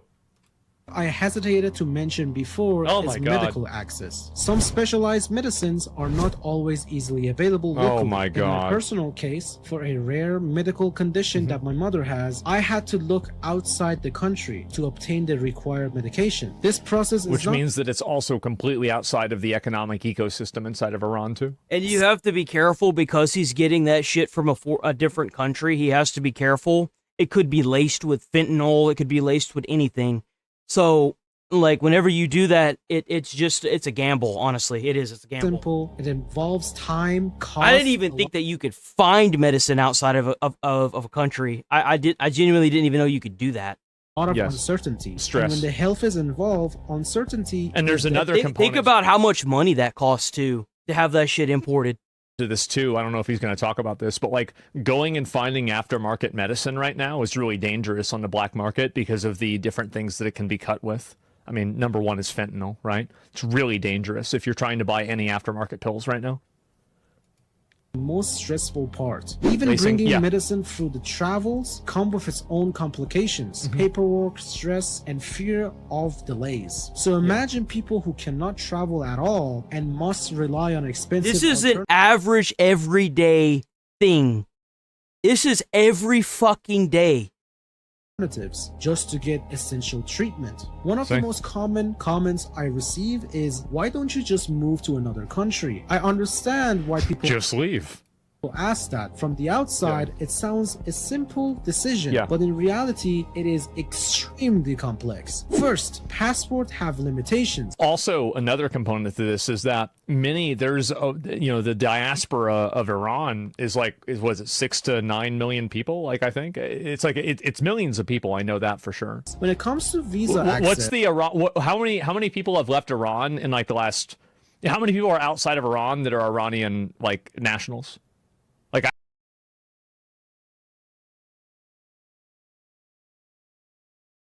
So what does reading a book have to do with the current state of events? Because you act like you're the only one that's gotten in my comments and ever said that. So why don't you tell me, how is dude is talking about California, LMAO, bro is so brainwashed. So what about this bothers you? Because something obviously bothers you, and I guess I'm supposed to read a book as opposed to keeping up with international news. So what book is going to talk about what's going on right now in Iran and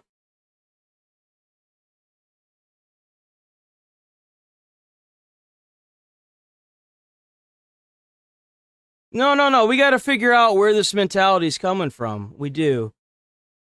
Because, I mean, obviously he's upset.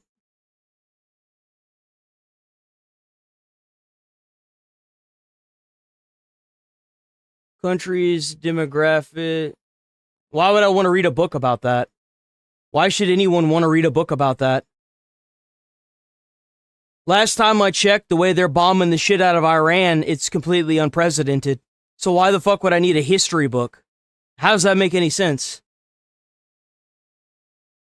But the question here is, why are we pointing this out? It is just to say harder country bad. Or can we analyze this, see how we got here, discuss our conclusion, because right now it feels what? Whenever the Ayatollah was bombed, people were cheering and celebrating in the streets before the regime told people that if they did it, they would get killed. How many countries in the world would be celebrating the death of their supreme leader? Think about that. Same thing with Venezuela.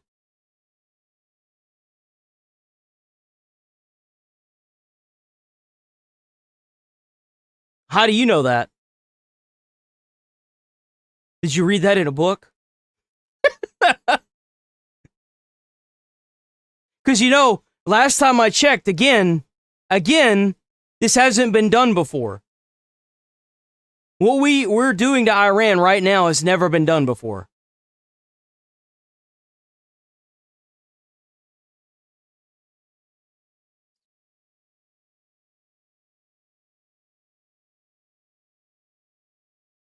Like,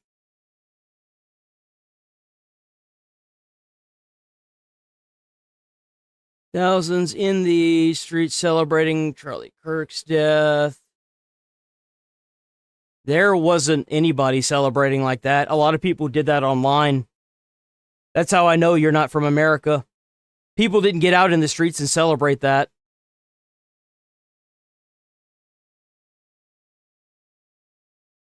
People were online hiding behind their little profiles saying, hell yeah, and then the FBI got involved.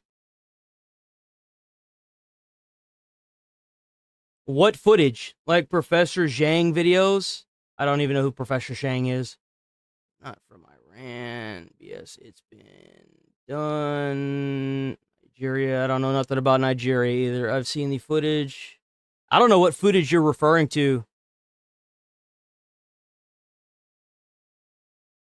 Well, because this guy that we're reacting to is from Iran. And maybe if you spent more time figuring out what he was saying instead of doing whatever.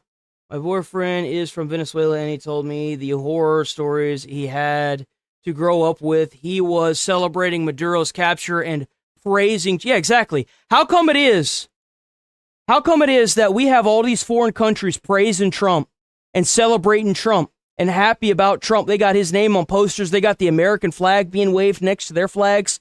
Yet here in America, for whatever reason, we got all these fucking protesters that seem like they're just paid to go. I didn't see any backlash. I didn't see a damn single fucking person talk about the 32,000 people that were killed in Iran. But man, the minute those motherfuckers start getting bombed and having missiles shoved up their fucking ass, boy, do y'all have something to say. Must be nice to get paid to push propaganda. That's crazy to me. That's crazy. Y'all don't want to talk about the shit that the supreme leaders were doing. But man, God forbid, the second someone steps in and gets the job done, woo! Go read a book, I guess. Because you know that's totally going to pave the way for the future. Fuck out of here. It's always the same.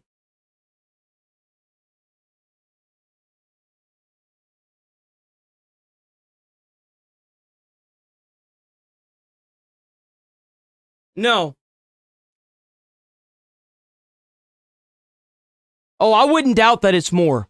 All we have right now is 32K. I've said this extensively over the past couple weeks. Whenever this regime change happens, we will get a more estimated number on how many people were killed. I guarantee you it's more than 32K. You don't shut the internet off unless it's really bad. Promise you it's more than 32. And that's what's really shitty about it, too. Most destinations require visa approval, financial proof, long processing times, and sometimes non-extendable stays. Okay. Second, relocating is not just a plane ticket. It requires stable income, legal residency options, banking access, and long-term planning. For many, and you remember he said the last video he made was about how banking over there is restrictive as well. That was with like his YouTube. Who cares if it's 32 million? Wow, what a schizo. I couldn't give any fucks less. Who cares if it's 32 million? How many deaths in South Africa, but Israel didn't tell to say nothing. Hassan's room was styled my clearance IKEA rack. What the fuck? Maxwell is, how do you know? So you'd be able to book a visit, give it a try. What the fuck? This person's a schizo. Legit crash out, fully registered. The only crash out I see is this person.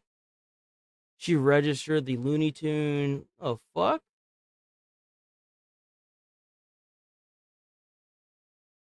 Damn, you've been like federal identity theft charges. This for 4 weeks. Yeah, you just crashing out. You obviously care. That's why you still here. I couldn't give a fuck any fuck less. What a weirdo.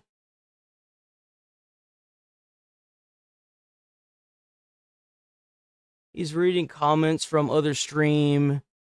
Those are, yeah, they are. I can see your entire history. Yeah, you're right. I can see everything.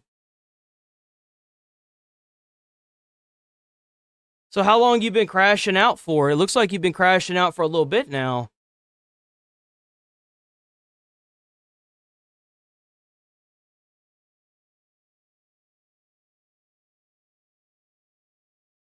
Those are from past streams.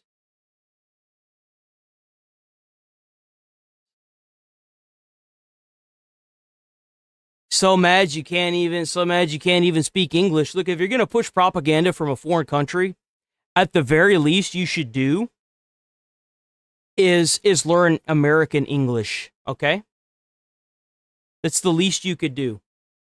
If you're going to try and push your regime, the least you could do is learn English. Please. Tube money?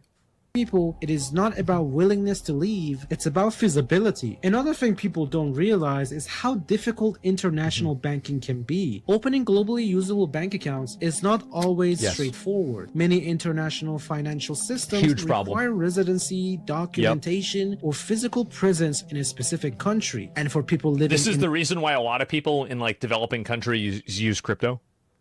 in sanctioned regions, access becomes more limited. Without those requirements, online income, payments, and global transactions become significantly more complicated. This affects freelancers, creators, and remote workers heavily. From my personal experience, getting access to an international card was not something simple.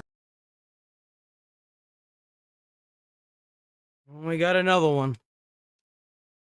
Yeah, if you sound American and you speak American or English, if you speak English, then there's a higher chance that I'm going to believe that you're an American. But whenever you sit there and mauled out and crash out, and then I call you out on it and you're just going to sit there and mauled out and crash out, I'm going to ban you because what you're saying is so uncomprehendable that no one can understand what you're trying to say. I trust you're smart, dude, but this isn't the way to talk about it. I mean, I'll talk about it however way I want. Like, we live in a democracy, but on this channel, it's a dictatorship. I'll talk about it however I want. No, it's a completely logical way of thinking.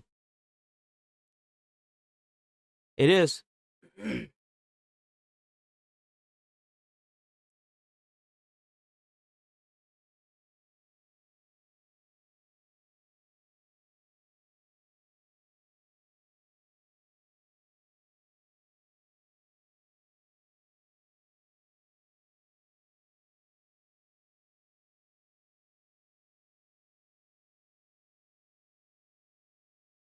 Well, I feel like American is actually a language. Think of rednecks. Think about how they talk. I feel like if you were going to call a language American, it would probably be redneck talk, honestly. Seriously. Like, you have English and then you have American.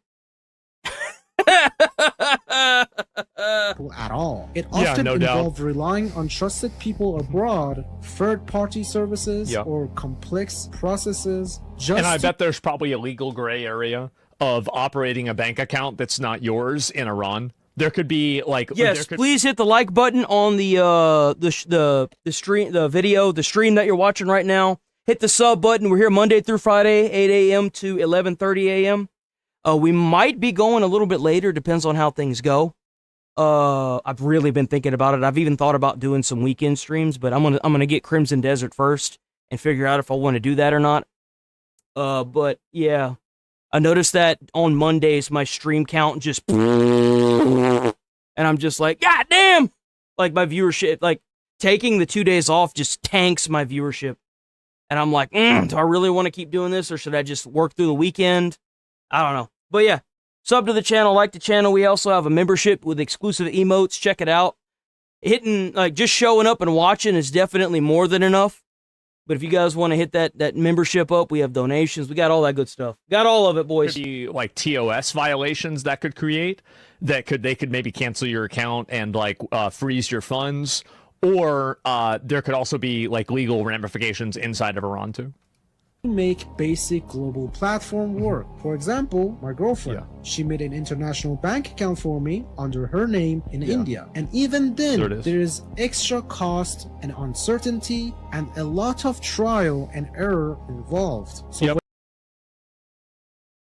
the only joke that I see is this comment. This comment is made by somebody that's trying to disenfranchise what I'm saying, using anything they can because they can't attack my argument with any of this. What's the matter? All your buddies getting permits, so you got to stand up for them now? Is that where we're at?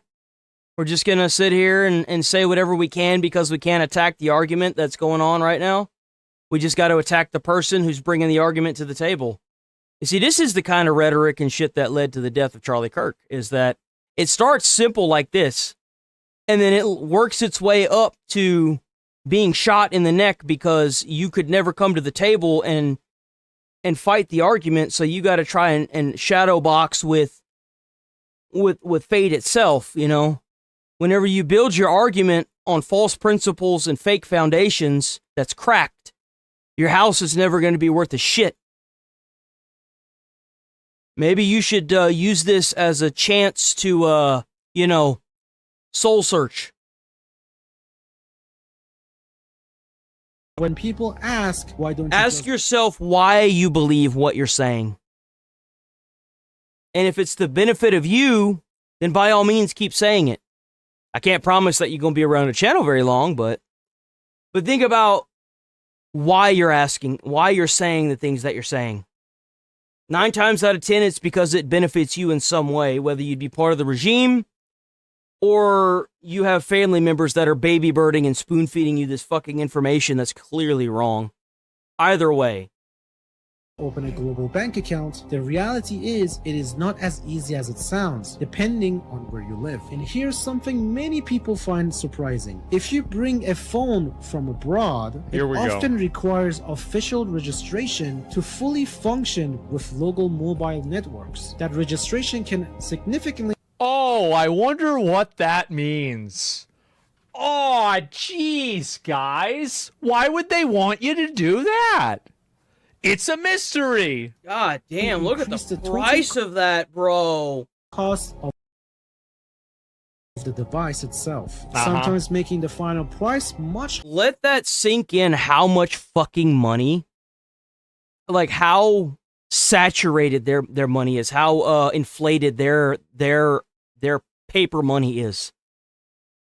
Think about that. That's $1 trillion. That's insane. No, that's a million. That's is that $1 billion? I think that's $1 billion.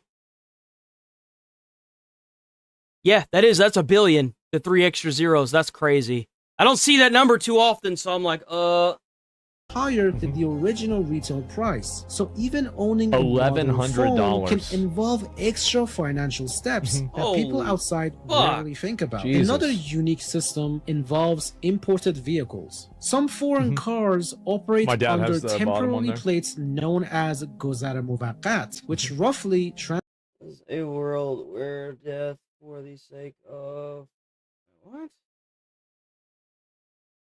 The hell are you even talking about? You cannot promise a world where death for the sake of luxury are okay, where children in schools dying to keep your luxury is okay, where you imply that everyone else is a fault of your problems. What the fuck? So, what about the underage child marriages that the Iranian regime believes in? Or the amount of women that their hijabs were out of place and they're brought into the prisons and they're raped and killed because in their religion, if you're a virgin and you die, you go to heaven. But if you don't and you die no longer a virgin, then you go to hell. What about all the prison babies they have over there and how many American soldiers and other people have been killed through the 47 years of the Ayatollah that were killed via proxy by terroristic regimes that were funded by the Ayatollah? What about that? I love how these people, they sit in my comments and they talk about, oh, but the Epstein files. Well, what about the actual celebration of underage marriage in that regime? You don't talk about that, do you? No, you don't. Because all you can do is deflect. When your argument is always deflection, you have no argument. The regime was shit. They were terrorists. And they're dead now. And you know what? Rest in piss. You won't be missed.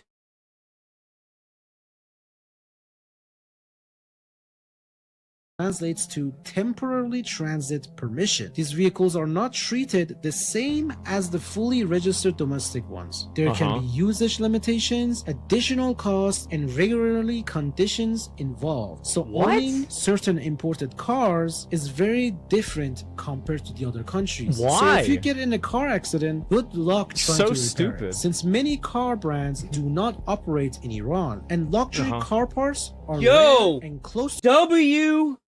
Hold on, wait. We got to bring that up. Hold on, wait. You notice that we already, Cuba's already trying to come to the talking table, but we got somebody, in Alberta. Yo, Alberta. I hope Trump goes and fixes all these countries that are oppressing their people. I do. I'm tired of accepting all these illegal immigrants that are longing for a better government. Why, instead of accepting all these people and sending them billions and trillions of dollars, why don't we just fix their problem by forcing regime change? When you have to oppress your people in order to maintain power, you've lost. You've lost. It's over. When you have to turn off their electricity, when you have to shut down the internet, when you have to do things for water, when you have to beg other countries for money and then cater to their whims, you've lost. You have. Oh, but Israel's buying missiles from us to bomb Iran. Goes to show what you guys know. Well, like, not you, Greg, not you, but other people that are just schizos in the comments.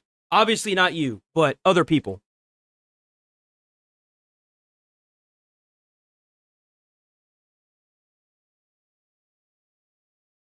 Non-existent here. Yep. Speaking of brands not being available, it's the same with restaurants and cafes. For example, KFC, McDonald's, Domino's, anything. Never mind, guys. I'm all in on regime change. This is... Listen, there are some... what's the matter? Are you mad because you can't attack my argument, so you have to attack me personally? Darn. Damn, I guess I'm gonna have to stop doing everything I'm doing and turn tail and become just like you, who's now banned here as well. Bye-bye. Things that are just unacceptable. All right, guys, this is... Oh, no, we can't let this happen. This is like a crime against humanity. No, you can enlist past the age of 28. You can. I actually had a friend who is currently in the Navy. Actually, no, you know what? You might be right. Actually, you might be right. I don't think he was 30, actually. You might actually be right. Oh, bro, no KFC? No McDonald's? No Domino's? I'd fucking starve. Really, that is branched outside of the Send in Delta Force right now. And as for the cafe, I only know... They're upset. They're probably upset because whatever narrative they're being paid to push at the current moment is falling and failing miserably. I mean, they thought that, all the stuff that was going on in Minneapolis was gonna, they were just gonna leave Minneapolis. That didn't happen. So then they started marching kids out onto the street. I love how a lot of these people, they want to talk about using kids. That one school that got bombed, we don't know who the fuck did it. We've heard hearsay of them doing it. It might have been one of America's missile, could have been an Israeli missile. I think that's how you pronounce that. We don't even know who the fuck did it. But they're marching students out of classrooms in the middle of the streets to protest nothing. I don't get it. I just don't. I don't understand that. I just Starbucks that I know. I don't understand. Oh my god! These sanctions also. They're desperate now. They're desperate. Over to products as well. Many snacks and such, you can't get it here, or if you do find it, is overpriced. If Asmongold is watching, yes, that means there is no Dr. Pepper. Moving on.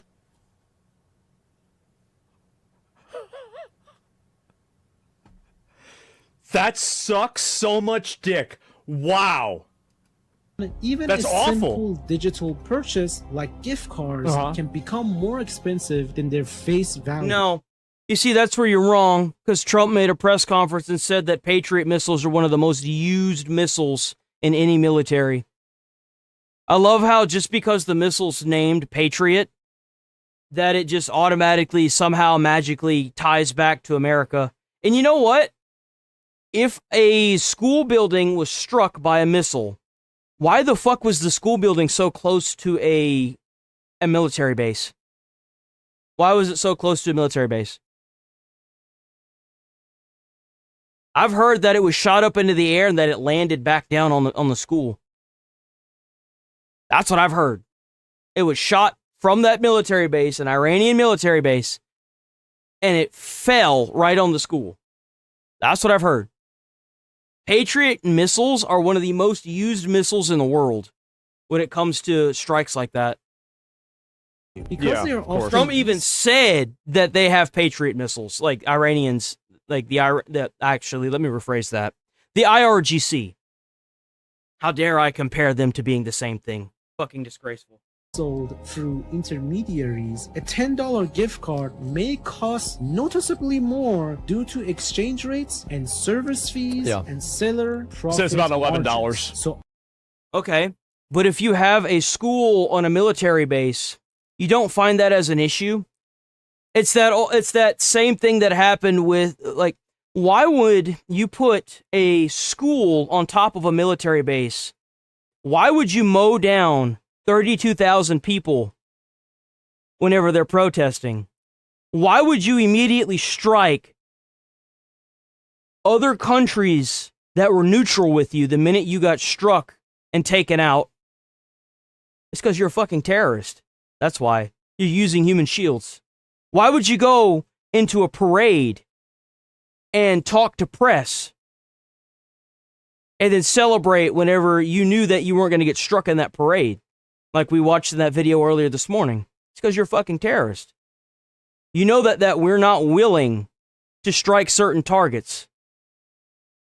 So you're going to hide behind them like the cowards you are. online purchases 10%. are rarely at their original global price. That's I made this crazy. video not to complain and not to dramatize anything, educate but to people, explain right? the partial Yeah, realities of everyday system that most people never have to think about. Water, air, internet, healthcare, mobility, digital See, access. this is the kind of stuff that people need to be talking about in terms of privilege. Because these are the things that, you know, not whether you're white or black or something like that, but the amount of privileges and advantages that an American is born into or a person that lives in a Western country is born into are so tangible and so obvious that whenever Now, you realize that this right here is all a luxury that Americans have? All of this. Except for healthcare. But the rest of it, these people have to fight for on a daily basis. Every single day they wake up. And they still have to go and do their fucking jobs too, to boot. Not to mention, this is only their daily life.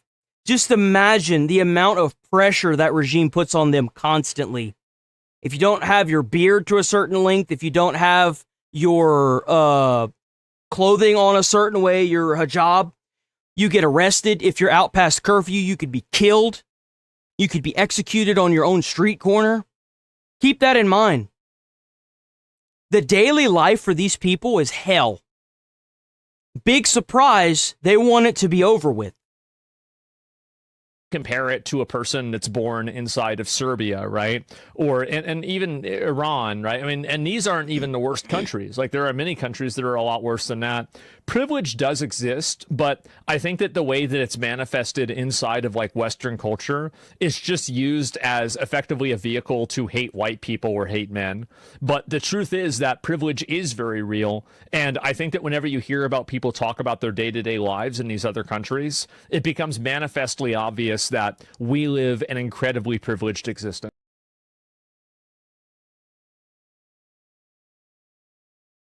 You want to see something really funny? Bro wants to be a white knight so bad. I was a white knight, motherfucker. I had an SCBA, firefighter helmet, bunker gear, and you know what? It was the best feeling in the fucking world. Individually, each issue That's what I may think. seem small, but together they shape daily life in ways that are different. It's funny that people are saying this is a gaming chair. This is a Tempur-Pedic, man. This is a Tempur-Pedic chair. It's not a gaming chair. It's just a normal computer chair. And it's so comfy, too. It's so goddamn comfortable. explain That's what North in Korea's just like, yeah. one sentence. This is It's not good the RNG, full picture. No single video can show that, but it is an honest one. And sometimes honesty about normal life is more important than the headlines. Hopefully.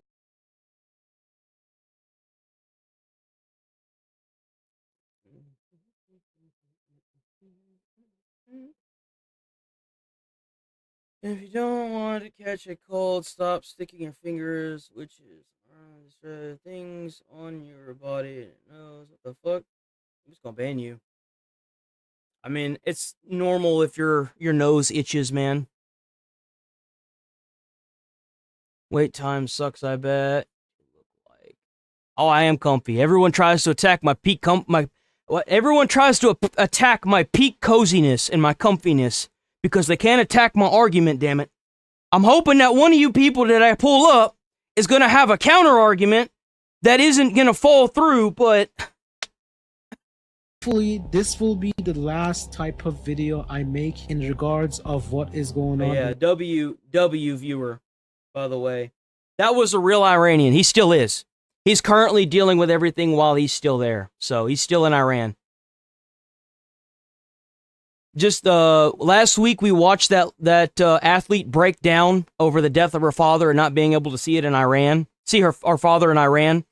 And now we've got that shows the everyday life. I mean, if this isn't sinking in for you, making you even the slightest bit curious, then I don't know what to tell you. Cuba. If all you have is insults to go based on, then you're just going to lose. Cuba enters its 8th straight night without power. Yes, in Cuba, they have burned down one of the communist capitals they have. Cuba wants to be liberated, and the Cuban, I think the ruler of Cuba, has already stepped forward trying to do a deal with America for regime change. So we may not even have to go over to Cuba. There's mass protests across Cuba. Cuba enters its 8th straight night without power as the protests spread across the island. No fuel shipments in 3 months, batteries running on firewood. And now Havana is talking to Washington for the first time because they have no other choice. Holy shit. Uh-oh.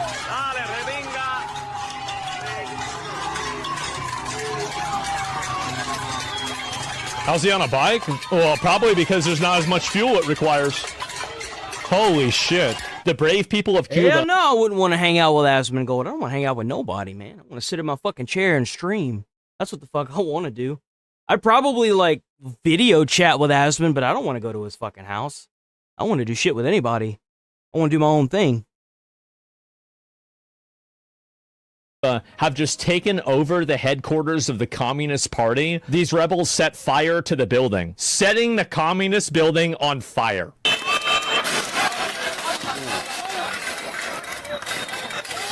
I would love to take some advice from Asmon, though, as far as, taking money and investing it, or, who he uses as an investor. But I wouldn't want to be I would consider us, if I met Asmon through actual YouTube and work stuff, I would consider him a coworker, I guess. But I wouldn't consider him my friend. And I think that's a good level of mentality to maintain when it comes to any kind of YouTube stuff. Just don't get involved. There's been too many dramas between two people that it's it just isn't worth the headache. Oh. Damn. Damn. Uh-oh. Communism's canceled. It's done.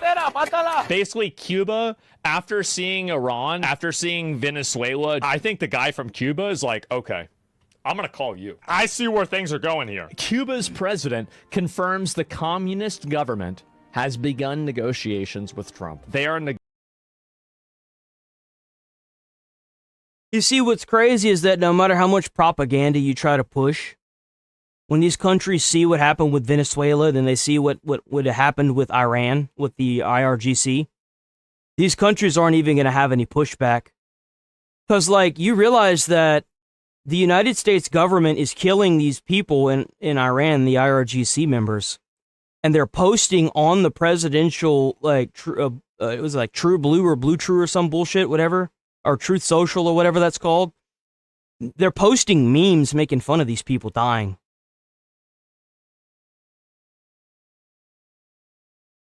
There is nothing more demoralizing than seeing a cardboard cutout of your supreme leader, not even knowing if he's alive or dead. And then having a foreign country making fun of them and calling them out for it. And then your supreme leader still doesn't step forward. Negotiating with the United States to initiate the democratic process. Because he knows the minute he sets foot out, he's cooked. For the if he's still alive. Cuban regime. Right now at 11, we begin with major breaking news. In a rare move, Cuba has already begun releasing political prisoners. That's exactly what happened in Venezuela whenever they caught Maduro. They are releasing political people now. You see what the difference is between an actual fascist regime? What an actual dictatorship looks like? When you have opposing political views and you get thrown in jail for it? That's what it looks like. Cuba also confirmed today it's in talks with the Trump administration. Cuba's leader, Miguel Diaz-Canel, announcing... You know why Vladimir Putin doesn't have a lot of political adversaries? It's because they're all fucking dead. That's why. Countries are in the early stages of a possible agreement as the crisis in Cuba deepens. Director of Cuba, Miguel, this is the same thing, announces that the nation, they have officially given in. They have officially given in to like, I didn't even know. Don't want to be charged in New York, I guess. Do we even have a lot of pressure? You understand that just the thought of Donald Trump sitting over the Armada made this country change its entire regime. Trump hasn't even formally stated yet he was going to Cuba. He was looking into it. And you want to tell me that these people aren't running scared? They're terrified. And they should be.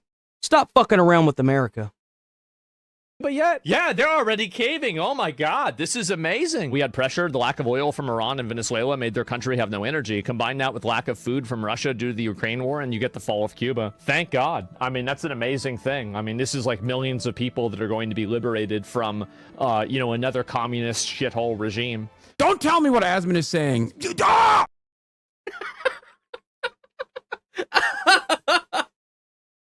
My God, dude.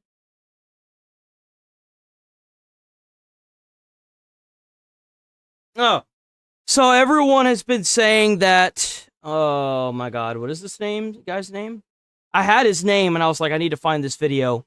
I can't think of this guy's name. Okay, this is what Benjamin Netanyahu. So everyone's saying that he was killed in a strike in Iran and that he's dead, and they've been posting AI videos. He did make an announcement and said that he is not dead. And everyone came to this conclusion because they saw his palm and they thought it was another finger. Netanyahu dead. Context. I don't really know how to say this, but there's a percentage chance that Benjamin Netanyahu's dead. I found another bug at 36 to 37. Okay, let's look at his teeth, okay?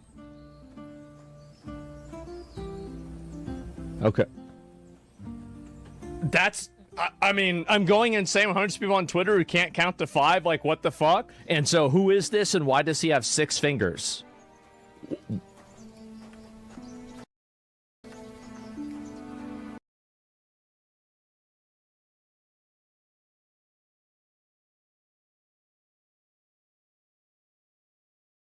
This is what we've come to.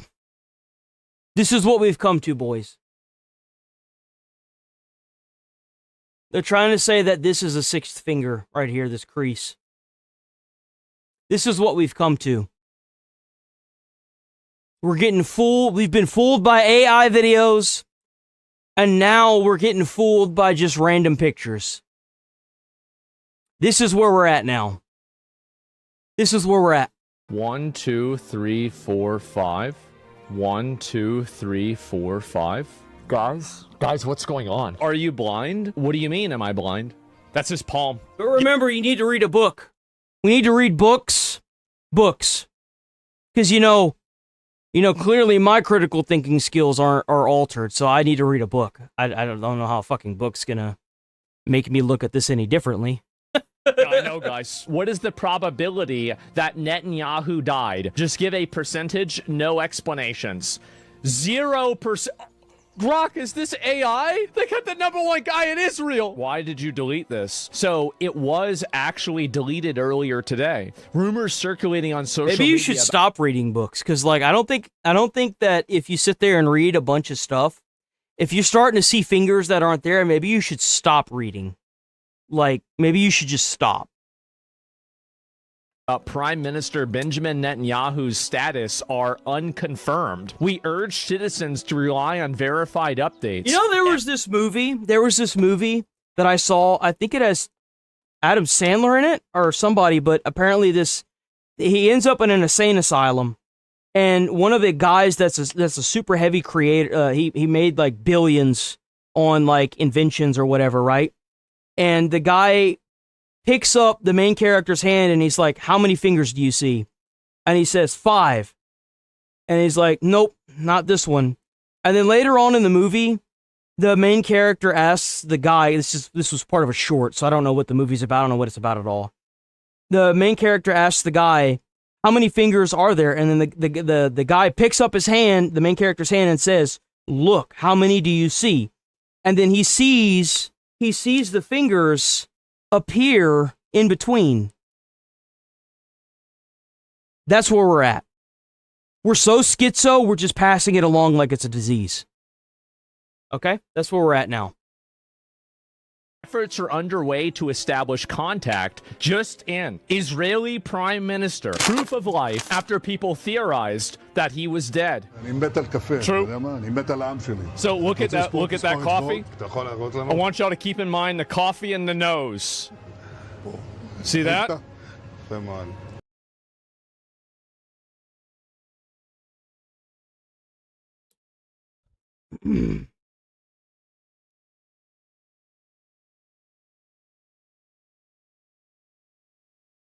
So just not gonna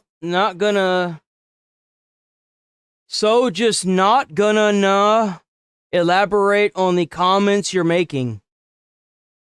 Why can't any of you guys spell? Like I said, I mean, if you're gonna sit here and try to push propaganda for a foreign country, the least you can do is spell. I mean, that's the one thing you guys can do right. Like, come on. So what am I supposed to elaborate for? And what do you need elaboration with, guy? By all means. Oh, not me. Okay. All right. My bad. Okay. Whenever you try to, and here's what makes it very, good. This is why I do this. Make sure that whenever y'all calling somebody else out, and this isn't like a warning or anything, just put their @ and then put their username. Just copy, you can highlight, you can Control-C, Control-V, and that way you can call them out directly. I want that in the comments, by the way. I want to see that because, it helps the stream move a little faster if I don't have to stop and ask some of these people what the fuck they're talking about.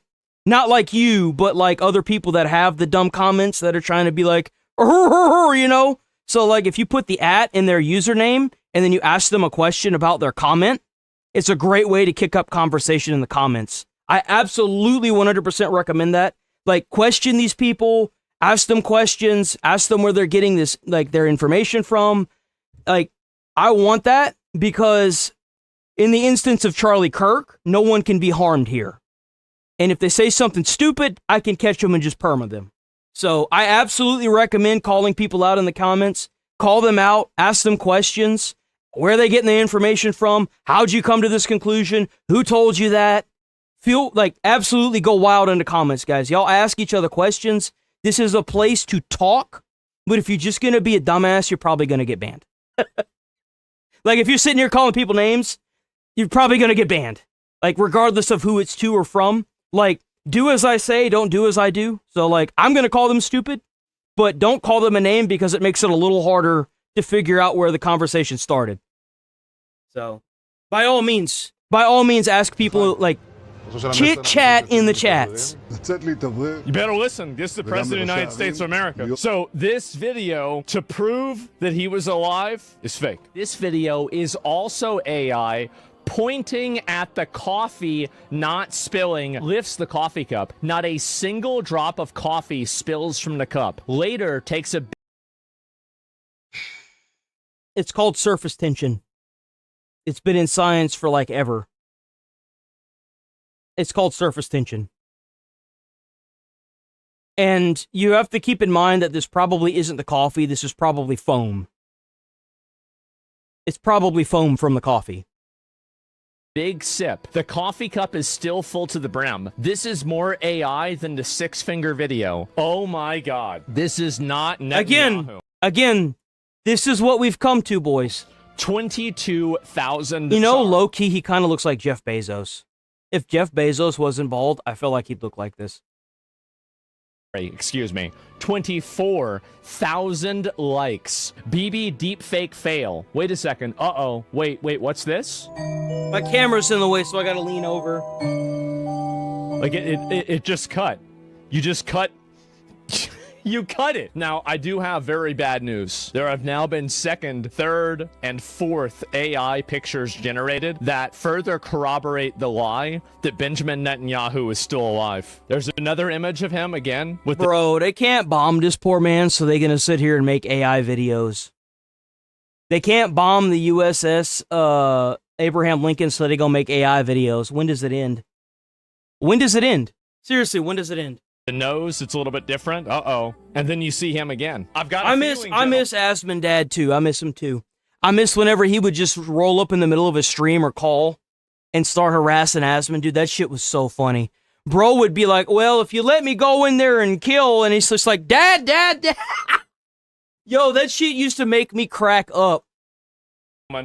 What are we doing here? We're trying to figure out whether Israel and America are coordinating a psyop. Yo, I miss that old man. That man was funny. And you know what's sad that makes it even worse is that he meant everything he said, too. Of Israel is still alive when he was, in fact, killed by a hypersonic ballistic missile sent by Iran. That's really where we're at.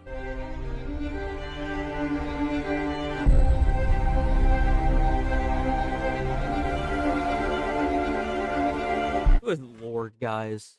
Good lord. Holds a quids route. So this was in New York. New York might be cooked, boys. I think New York might be cooked. Like, genuinely cooked. If you're new here, sub to the channel, hit the like button on the stream. Helps out with the views. We also have channel memberships. You can join the channel membership. We get those exclusive emotes. Yeah, check it out. We're here Monday through Friday, 8 a.m. to 11:30 a.m. Maybe going later, who knows? Ali proclaims support for the Islamic Republic. We proclaim our support for the Islamic Republic. Hezbollah is a terrorist organization. If you're wondering who Hezbollah is, if you're unaware of that, it is a terrorist organization. Shame, USA! These are the people that are allowed to sit here in America. See, if you did that in any other country, they'd kill you. You're literally waving a terrorist organization's flag. Oh my God. Iran is the central pillar of the struggle against U.S. imperialism. Then leave. What do we do? Why are these people in the country? Crowd was chanting that they support Hezbollah. If you're an immigrant and you're here legally, and you sit here and stir up a school, or you stir up a bunch of people and protest like this, you should just be sent back. You should. You should be denaturalized and sent back. You're here to stir up trouble. You just need to be sent back. Both of which are designated terror organizations. Take a listen. They are. See? The only country in America that has a protest where they're waving a foreign country's flags. Literally. In Venezuela, they're waving the American flags and supporting Trump. In Iran, they're waving American flags and supporting Donald Trump. But in America, they burn the American flag. They turn it upside down. They disgrace it. They sit there and wave their own country's flag. Like, if you have a flagpole that's got a foreign country's flag on it and you're protesting in America, you should just immediately get like deported. Just immediately like booted up and shipped over to the country where you're holding the flag. Like whatever country that flag is from, that's where you should just immediately be airdropped into. Just airdrop them in.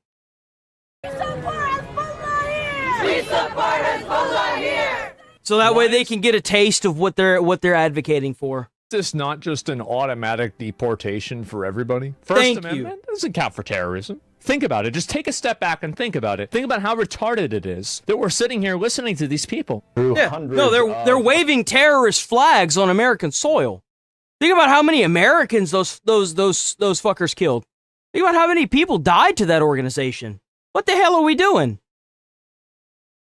Parent terror supporters. I agree, but citizens? Nah, dude, that's crazy. What do you think? Just because somebody's a citizen, you should let them support terrorism here? Like, can we please disperse with this fantasy that these people are really American citizens? No. If a war started out in America that involved Americans fighting a different country, they would roach out 100%. If you ask any of these people, and they aren't willing to serve in the American military or fight for American land, and they say no, they should just be sent back. They should. As far as I'm concerned, if you're not willing to die for this country, you shouldn't be here. Like, there's no reason for it. But if you're like, I'm sorry, but if you immediately roach out to your own country the minute that a war like breaks out in America, you just need to be in that country already. You shouldn't be trying to flee to that country. Like, 100%. Identify as American citizens? Do they care about American culture? Why they don't want to assimilate with us. Like, look at the Somalians that did all that daycare fraud. They had their own like strip mall in Minneapolis. Like when Nick Shirley was down there, he got chased out of a Somalian strip mall. These people don't want to assimilate with us. They don't want to be Americans. They want to take our money. They want to abuse our rights and use them to oppress us and put us in a state of constantly giving them and their country money. That's what they want. They don't care about Americans. They don't care about this country. They're here to take and leave. This legal distinction determine your ethics and your morality. You should think about what the right thing to do is. They have a poster of Khomeini. Oh my God. And now he's holding up more photos of the Iranian. Oh, that's the... Oh, look whose flag it is. Oh my God. That's the IRGC flag, boys. Big surprise, the person protesting in America against what's going on in Iran is a supporter of the IRGC. This is a fucking red flag to me. It's topic of flags, right? That's crazy. Let's talk about our favorite flags. Oh, like overall, what my favorite flag? Yeah. Hezbollah. It's the Is it? I guess that is the Hezbollah flag. You know what? I thought it was the IRGC. It's not. I remember seeing a bunch of people in a crowd, not necessarily celebrating, but like mourning the Ayatollah's death. And I remembered seeing the mustard piss yellow with this gun. So it is the okay. It's not the IRGC. I was wrong. I'm sorry about that. That was my bad. Mustard flag. I thought it was, but I think that was in Iraq, I think it was in Iraq, where they were mourning the Ayatollah's death because everyone had pictures of him, like in frames and shit. And I saw the flags. There's a new bomb threat. A new New York City bomb threat. Can you believe that? The New York PD bomb squad rushed to a Upper Side 9/11 call. They really like making bombs over there, huh? They really like their bombs. I think that what happened, why there's been like a huge escalation, it's because of the Iran war and some Muslims thinking that it is Islam that's under attack rather than a regime that uses Islam as an excuse to oppress people being under attack. Because the mayor excuses and encourages it. I think that he rationalizes it. This was a vile protest rooted in white supremacy entitled Stop the Islamic Takeover of New York City. And then somebody who was Islamic threw a bomb at them. But you're not going to mention that. New York City Muslim mayor names New York's first trans woman to lead LGBTQIA+ office. We all know too well The queer community, as well as intersecting communities and adjacent communities, are under extreme attack in this country from all angles, it seems, from the highest levels of government to society in general, and to even sometimes people that we consider friendly fire, unfortunately. Wow. And so now more than ever in this moment, it is so critical, I think, to have trans leadership because... What do you need? What do you go to the gay office for? What is the purpose of the gay office? Like, I don't even understand this. Are under extreme attack in this country. So let's ask, how does Hezbollah treat the LGBT plus community? Oh, it's bad. Yeah, I love that they're trying to advocate and use this as, like, you do realize that there is no representation for that over there. I'm fairly certain they end up killing you. Hassan Nasrallah, head of Hezbollah, those who commit this act, even if they do it once, are to be killed. Look at that. Huh! Big surprise. Big surprise. Says enjoy PTSD. Why would you do this? Does he want to get banned? 15 years out from Iraq, eat.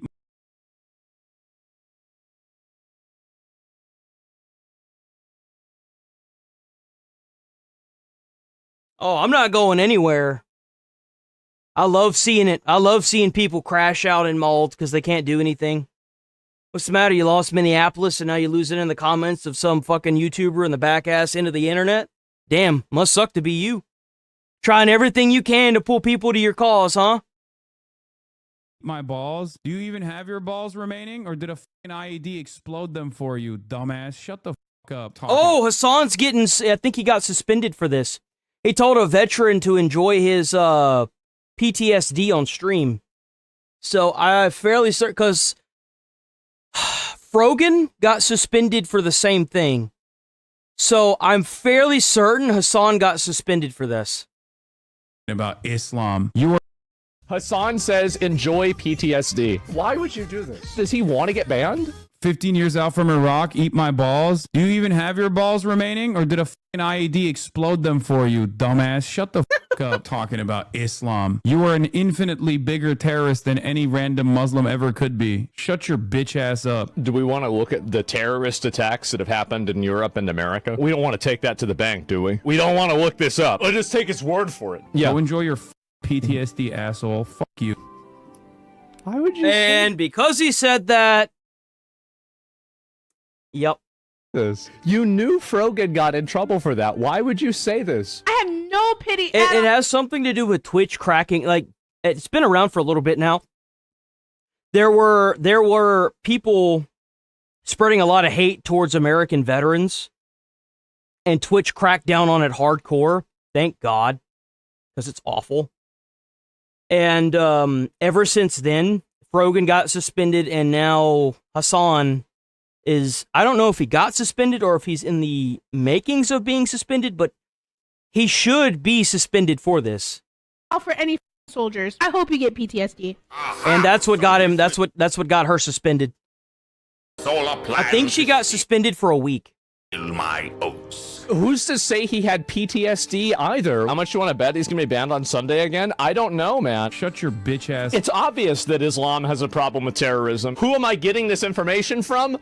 Muslims. They're the ones that are worried about this in their own countries. This isn't like some kind of crazy, where is this opinion coming from? They think this. Go enjoy your PTSD, asshole. You. Imagine having the audacity to be like, yeah, I went to Iraq, I went to Iraq, and it's actually Islam that's the biggest danger. You're a danger to your family. He's a danger to his family? Wow, okay, I didn't know this. This is new. And a danger to yourself. Wow, he's getting really personal about this. Well, that's getting clipped, Lamont. I don't give a f, dude. If you go to Iraq and you learn that lesson, you realize that was wrong, you're welcome here. You come back from Iraq and you talk about how I hate Islam. Frogan has completely cooked. Like, between the lawsuit with Ethan Klein and the straight up loss of financial gain from her followers, because I'm not sure if it was Frogan or if it was Denims or if it was Casey Tron, but taking the money and spending it on personal stuff instead of her lawyer from her GoFundMe.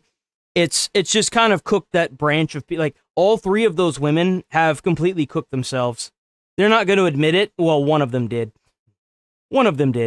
But the other two have yet to face any actual repercussions, but I'm hoping that by the time Ethan is done suing them into the ground, they'll learn a lesson. I do. You didn't learn anything. You're goddamn cattle. You didn't learn anything. He was supposed to go to Iraq to learn about Islam. I thought he was supposed to go to Iraq to try to do whatever the military's mission was there. Like, I'm pretty sure Iraq isn't like a high school. And what are we doing here? Whatever, bitch. I'll start live streaming on YouTube tomorrow. Yeah. Suck my dick. No, you're getting clipped. I mean, to be fair, this is it's a bad clip. It is. Like, I think everybody can acknowledge. Even he knows another clip. And you can't say that it's out of context because it's in context.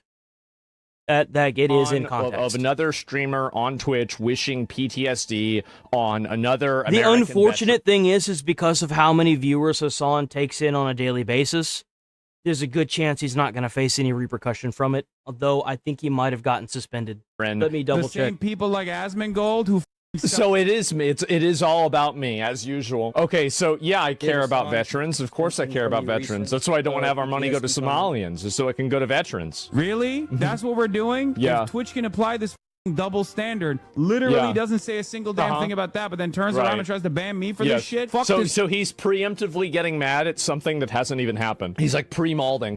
This platform, I will never come back here. Why? Like, what? Okay. Y'all are a bunch of dumb bitches, too, for being like, oh, you're gonna get clipped. I mean, to be fair, they were right. Dumb motherfucker. Doesn't even realize his own lived experiences should have taught him a very valuable lesson. Maybe they did. Ever think of that? Maybe going up against ISIS and Al-Qaeda for like years is going to make somebody more negative towards Islam. It's a pretty reasonable expectation to have, right? It'll look pretty weird if he said that, like, you know, enjoy your PTSD, and it's like, you know, he doesn't get in trouble for that because they banned Frogan for the same thing. So, yeah, what a bad time for him, and really having a bad time. Very, very upset. Oh, fuck. You know, you kind of judge some of these people. I didn't mean to click on that. Wild footage of liberal activists to block immigration operations? What is this?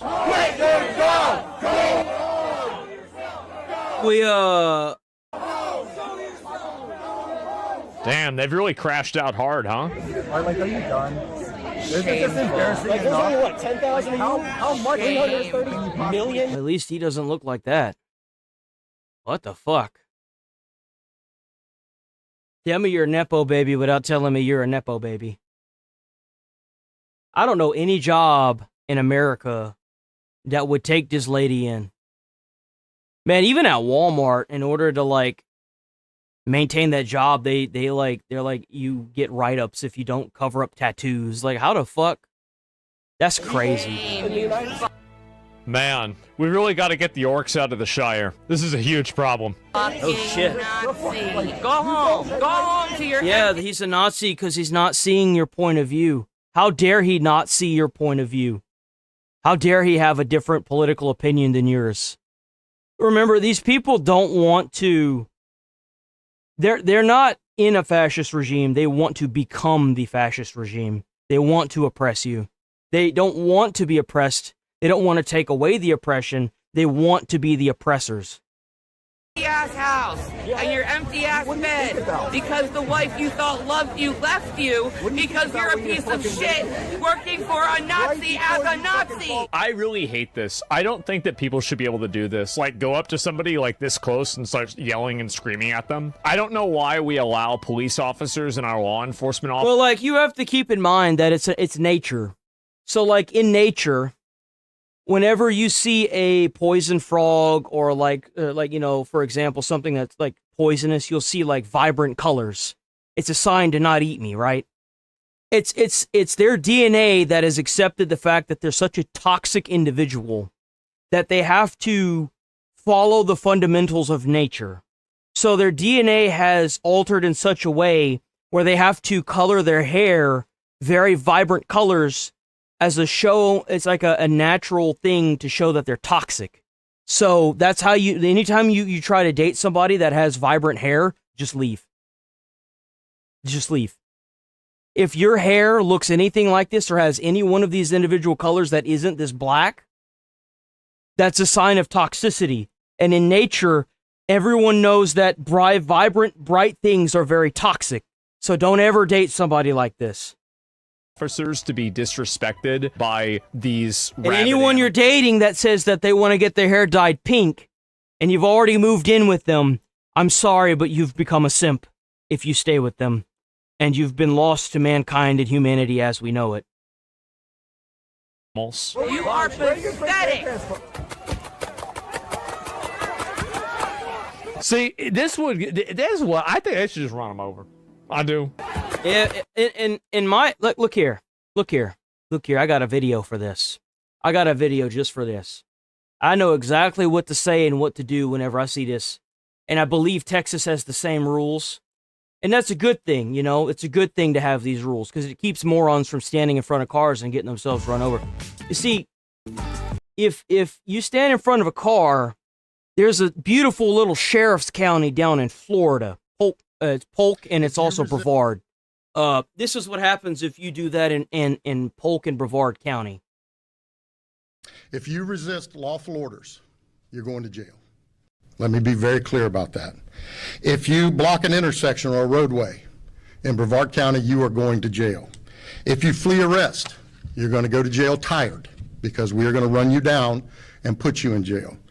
If you try to mob rule a car in Brevard County, gathering around it, refusing to let the driver leave, in our county, you're most likely going to get run over and dragged across the street. You're damn straight.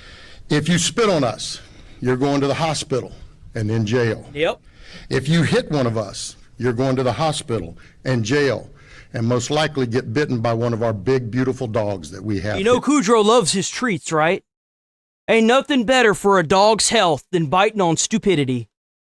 If you throw a brick, a firebomb, or point a gun at one of our deputies, we will be notifying your family where to collect your remains at because we will kill you graveyard dead. And in Texas, it's Texas dead. These people are not your fucking punching bags. We're not going to play. This has got to stop. If I'm being honest, I'm not a gamer. You're damn straight. You're damn straight. You want to sit there and play games like this, and yo dumbass gets run over? Well, just keep driving, yeah. The fact that we put up with this is just imagine if you had a family in that car. You had your kids in there. There's elderly people in there. They're panicked. You got all these people around you trying to rock your fucking car, trying to turn your car over while you still inside of it. In Texas, you can shoot them. You can open fire. Crazy. I don't know if Marcus Rubius or J.D. Vance would be willing to do what I think they should do. Maybe one day we might get a candidate that is. I think the best thing for you to do is just shut this down as soon as possible. And that way more people don't get a good idea to do this and they don't get themselves hurt. And oh man, you know we gotta. It's mental retardation culling time. So bootlicker, I've been seeing that quite a bit in a lot of comments. I've been seeing that a shitload in my comments. So wanting people to abide by the law and do things the correct way is bootlicking. Where did this mentality come from? I know where it came from. It came from a bunch of third worlders that are using your own constitution as an American to imprison you and make you submit to their will. And they're going to call you whatever they can. They're going to try and attack you as much as they can because they can never attack the conversation. These people aren't trying to convince anybody. They're trying to oppress people. There is a difference. And with people that oppress people, the best thing you can do is send them back to their own goddamn country because they're used to their oppression. And if you think for a second that if a foreign country that's taking billions of American dollars and using it to make bombs instead of helping out their own people is going to do anything other than send terrorists to infiltrate your country, you're delusional. Especially a place like Iran. If you think for a second that they are going to let just average Joes flee that country without some form of terroristic tie to that regime, you're crazy. Who's the one that's really brainwashed here? I mean, at this point, it's more like brain rot. I'm pretty sure John...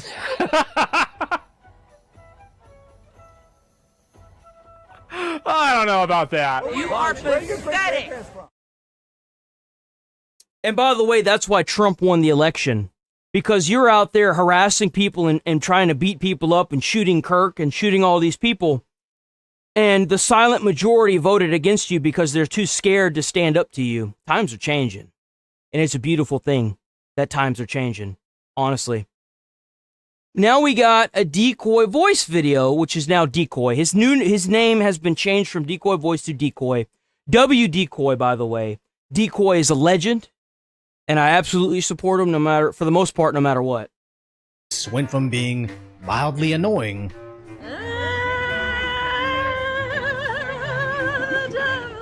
to creating full-on war zones, which they quickly lose. And as satisfying as watching the EBT tribes take pepper balls to the face, the reality of unemployed behavior, not only wasting millions of dollars of police resources... You see the difference between me sitting here in this chair and them standing out in the middle of the street? Is that my representation will come organically because I'm not sitting here and lying. I'm presenting facts and truth, giving a background commentary every so often, and explaining how the people that are getting run over by cars are stupid for standing in front of the street and standing in the middle of the street. I don't have to get out there and do this because I've got facts backing everything I'm saying. They have to get out there and do this because they have to oppress people. That's the only way they get what they want, and they know it. So, assisting wanted criminals... But keep in mind that every family and every church and every road that you block up that becomes an inconvenience for people around you, that is a group of people that will not be voting for your cause even if they agree with you.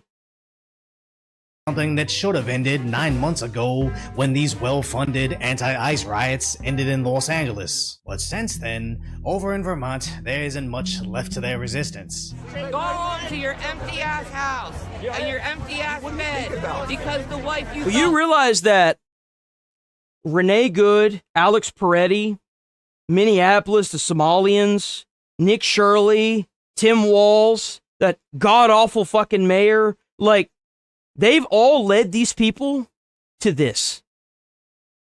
They're now walking out middle schoolers, elementary schools. They had a mother that had to call the school after her disabled son called her and said he didn't know what was going on, that he needed a ride to get picked up because they walked out a mentally like a mental class, like a disabled class on a protest, and they have no idea what's going on. They are using these extreme measures because they have lost every other fucking thing. They have taken L's in Minneapolis. They've taken L's in LA. They've taken L's with the Iran stuff, with the Venezuela stuff. They have taken fat L's everywhere. Now they're being defunded, so now they're congregating wherever they can get funding, which is no longer in Minneapolis. It seems to be here now. It's so blatantly obvious that all these people are doing is money hopping. And the sooner this gets solved, the better off we will be as a country. Loved you, left you because you're a piece of working for a Nazi as a Nazi. Protecting a previously deported drunk driver from arrest. And that's why they killed Kirk. And you're absolutely right, Alex. That's why whenever I found out that he was killed, I sat in this fucking chair and I shed tears for him. I did. I cried. I didn't cry for Charlie Kirk. I cried for its symbolism. There was an American that was killed, knocking out and taking them W's from these handicapped individuals, mentally handicapped, I mean, at this point. And they couldn't do anything about it other than try to kill him. And unfortunately, they succeeded. It wasn't an attack on Charlie Kirk. It was an attack on our freedom as we know it. They said, oh, but the First Amendment, but they were the first people that drew blood because of the First Amendment. It's crazy that these people are engrossed in their own hypocrisy so much that they're willing to go against even what their morals say just to prove their little point. And it's crazy because we don't have to do that. No one has to do that. Instead of being out here protesting in the streets, causing fucking chaos, why don't you rally together your own Democrats? Make them have policies that everyone wants. What are you doing?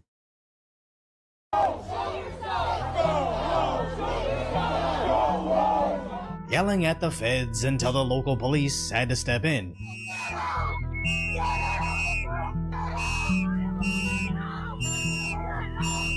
Resulting in several of their arrests.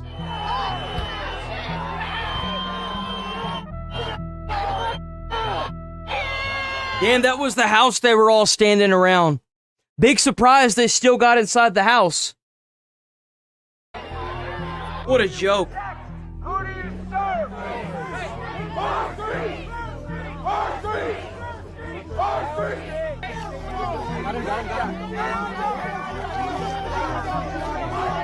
Mm-hmm.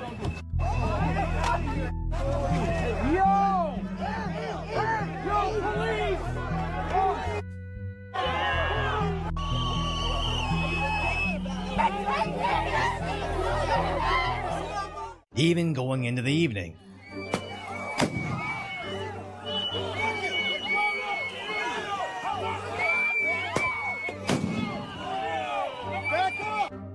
No, Kirk never hated anybody. Kirk never hated anybody. He loved to he was a debater. He was. I want to say something, but I'm not going to. But it's great that a lot of people saw that too, because they were trying to dig up videos and like clip them in a way that made it seem bad. And if you like actually look at what he's saying, it's not a threat. It's just a congregation of ideas and what he thinks based on logic. Everyone in America should have that right. And they don't like that. That's why they're trying to suppress it.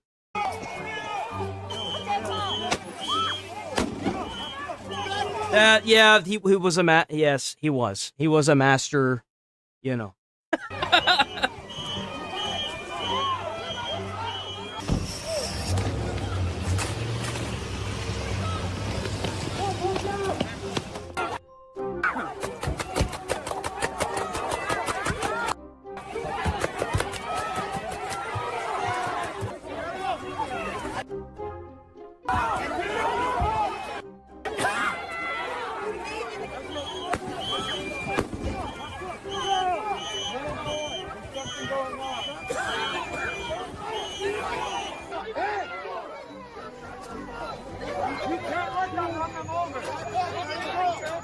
Yo, we need to do what Japan does with these people.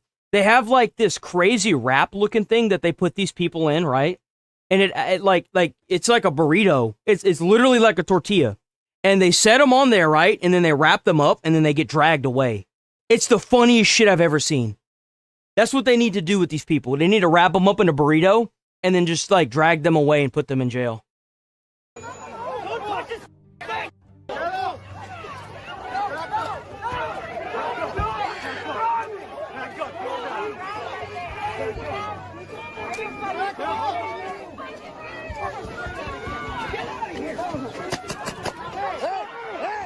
What an insane game they like to play, getting so angry at ICE activity in their community that they block the streets to sing songs and shout at cops until they get pepper-balled and arrested, stopping all of 0 deportations of known criminals. They've stopped nothing. These people have lost all over the country. Even whenever they tried to protest Maduro being captured from Venezuela, they had protesters out there that were protesting the capture of Maduro, and then they had counter-protests that were actual fucking Venezuelans asking them who the fuck these people were that were protesting this. Who are you to protest it? I'm Venezuelan. That's what they were saying. You don't come back from something like that. How could you possibly know what that country's going through unless you've done extensive research or you visited it. But these people have fled that country for so many years that we've even taken in Venezuelans that were counter-protesting these people that were protesting the capture of Maduro. Like, what? How do you even come back from that?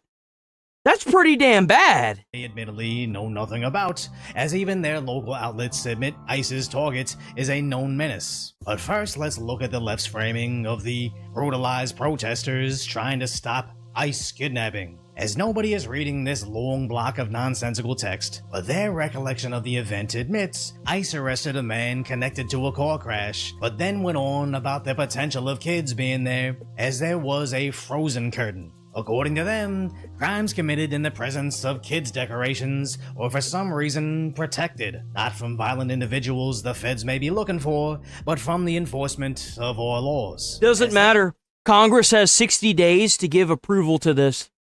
If they don't, then America pulls out and Israel continues to bomb the shit out of them, and Trump will leave them alone. This is over for the Iran. It is. It's over.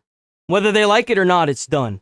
We still have time left to continue doing our operations. If Congress doesn't approve it, we'll pull out and allow Israel to continue for the next 2 years. You act like it's just because America... No, America has already laid the foundation for Israel's success.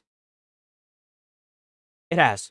We can use intelligence to make sure that they continue hitting the correct targets. But you want to keep in mind that Israel has already bombed one of their oil manufacturing facilities. And Trump was pissed. So if America leaves, there's a good chance that a lot of their other infrastructure, like water filtration, their individual infrastructures like electricity, will most likely be bombed. They should be thankful that America is still there doing these individual, very targeted strikes on all of the IRGC bases. Because if America leaves, Israel will have no mercy for Iran. And at that point, Trump could give some advice on what to do and what not to do to the Iran. But at the end of the day, and it's not really much that anyone is willing to do because the IRGC needs to go. It does. Immediately went into how ICE drove and accelerated into the line of protesters, gassing and tackling them before they got hit, as they then surrounded an ICE vehicle that reportedly had a flat tire. Wonder what or who popped that cop's tire, but of course they won't clarify that. Writing how they tried to calm nearby protesters, but the police continued to deploy flashbangs and chemicals while they had their hands up. Now, it's one thing if some ICE antagonizer says the fascist feds attacked peaceful protesters, but it's another story when the mainstream media both knows and reports on what really happened, but still headlines it as ICE operation sparks violent protest, when the first paragraph admits the activists threw beer bottles, rocks, and spit on the cops. As when the feds were They've also been freezing the water bottles and throwing that at the cops as well. A known criminal, previously deported with a DUI, trying to arrest him on sight. He then fled, crashing his car multiple times, escaping into a building. After they got a warrant to enter, he had since escaped, but still arrested who was inside. That's when activists arrived to block in the ICE agents trying to leave. So when local coppers came to rescue them, I mean, they're defending Iran. I mean, their regime believes in underage marriage. So I mean, of course, a couple rapists that are illegally here, I mean, they're going to defend that too. I mean, let's be honest here. There's no end. There's no end in sight to this. There is no moral. It's just where they can get their next check from. They too were attacked by these angry activists, even sending a state trooper to the hospital with an eye injury. And although 3 of them were arrested, they were immediately released, as it seems their Republican governor called this operation totally unnecessary. It's insane to think arresting known drunk drivers is only necessary if the individual is a citizen, because according to some rhino, it's completely unnecessary to remove an illegal crashing his car while evading arrest, all because activists might get mad. Never mind the fact that that kid behind that frozen curtain is probably in danger of his antics, since activists don't protest drunk driving deaths. It's, quote, totally unnecessary to arrest him, when apparently the laws only matter if the leftist mob allows it.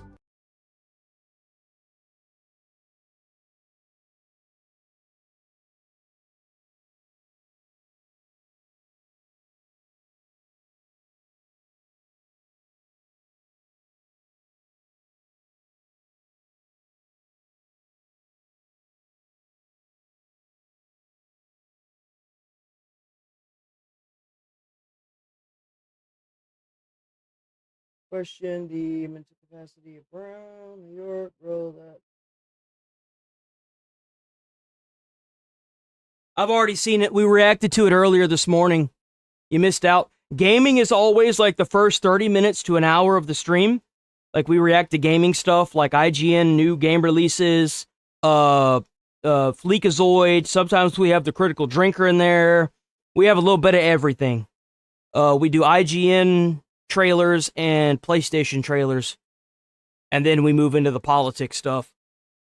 And depending, you know, we might do a little bit of internet drama like Johnny Somali and stuff.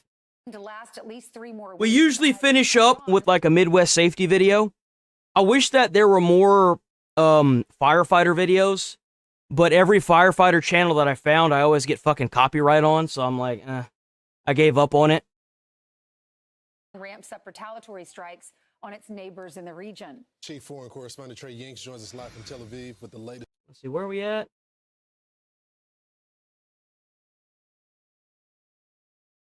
What else do we have? So we got some new military targets. Who else is catching a missile? Claiming without evidence the United States attacked it from the United Arab Emirates. President Trump says the U.S., quote, obliterated several key military targets this week and that Iran's oil infrastructure could be next. Lucas Tomlinson joins us live from Dubai. Hi, Lucas. Well, good afternoon, Rich. Today was the quietest It kind of seems like Israel is leading Trump's hand at this point because, he's just kind of trying not to blow up the oil because he wants the oil, but Israel is like, I'm going to blow this oil up, and he's just like, no, don't do it, and then they blow it up, and he's like, fuck.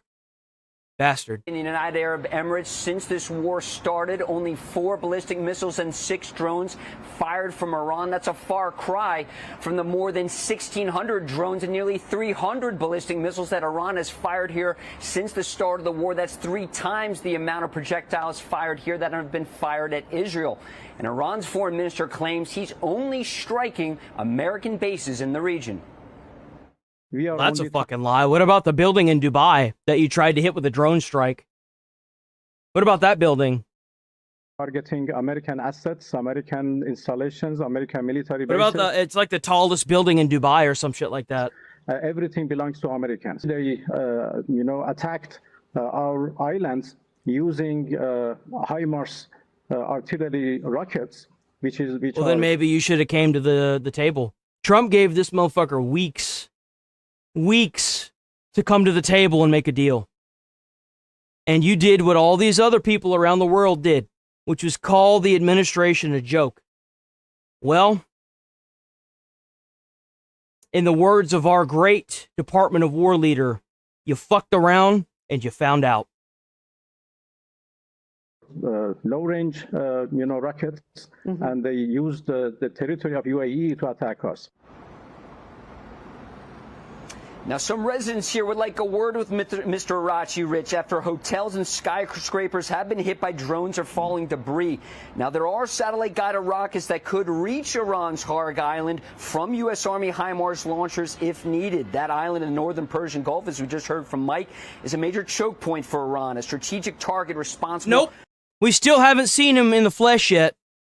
He's still only a cardboard cutout and a few AI videos. And on occasions, apparently just a fucking chair that people are praising. So we don't even know if this dude's alive. For 96% of Iran's oil exports, Trump ordered the oil untouched, only military targets for now. Now, as a result of the American attack on the island, Iran retaliated by launching a drone strike here in the UAE near the Strait of Hormuz at the Fujairah oil terminal, which can be used to ship oil across land via pipeline and avoid the Strait of Hormuz. And Iran's foreign minister says Iran has only closed the Strait of Hormuz to American and Israeli interests only. Keep in mind, Rich, only 2% of tankers transiting the Strait ever reach American shores. China gets 40% of its oil using that critical waterway. Iran, 90% of its oil out. Now, President Trump's energy secretary predicts this war could be ending soon. I think that this conflict will certainly come to the end in the next few weeks. If America is forced to strike those oil refineries, I think that it'll pretty much be over, because with all that oil just being gone, they're not going to be able to fire shit because they're not going to have any fuel for anything. I mean, it'll probably last for maybe another week or so with the reserves, but I just don't think it's going to last much longer after that. And obviously, Trump wants the oil. I mean, what country wouldn't want the oil? But at the end of the day, you got to do what you got to do. Could be sooner than that, but the conflict will come to the end in the next few weeks, and we'll see a rebound in supplies and a pushing down of prices after that. So this appears to be a showdown, Rich. Iran wants to keep the Strait of Hormuz hostage. President Trump wants to return the favor and do the same thing to Harg Island. Now, here on the ground in Dubai, Lieutenant Dan, you ain't got no legs. I can say tourism has taken a But Lieutenant Dan, you don't have legs. Yes, I know that. Your hit hotel occupancy is way down. It's gone from 90% You ain't down got to no 8% in legs, some Lieutenant cases, Dan. even down to 1%. The nightclubs, too, are pretty empty, Rich. Incredible. Usually a pretty busy place. Consequences across the region and the world. Lucas Tomlinson, thanks so much for joining us. Be sure to like and subscribe for all the Fox News latest on YouTube, and catch full shows streaming now on Fox One.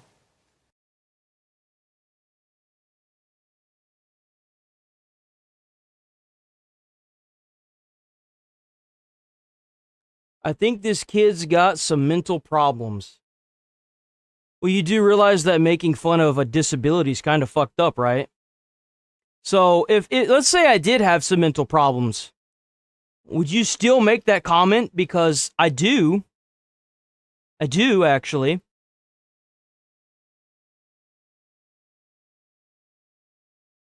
We did not have a treaty with Iran. Iran cannot be allowed to have nukes. Period.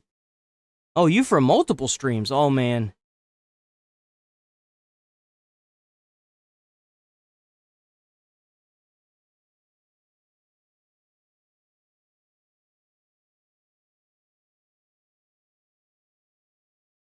I'm not a kid either. I'm 31, bruh. It's sad that I have to take pills for my ADD and ADHD.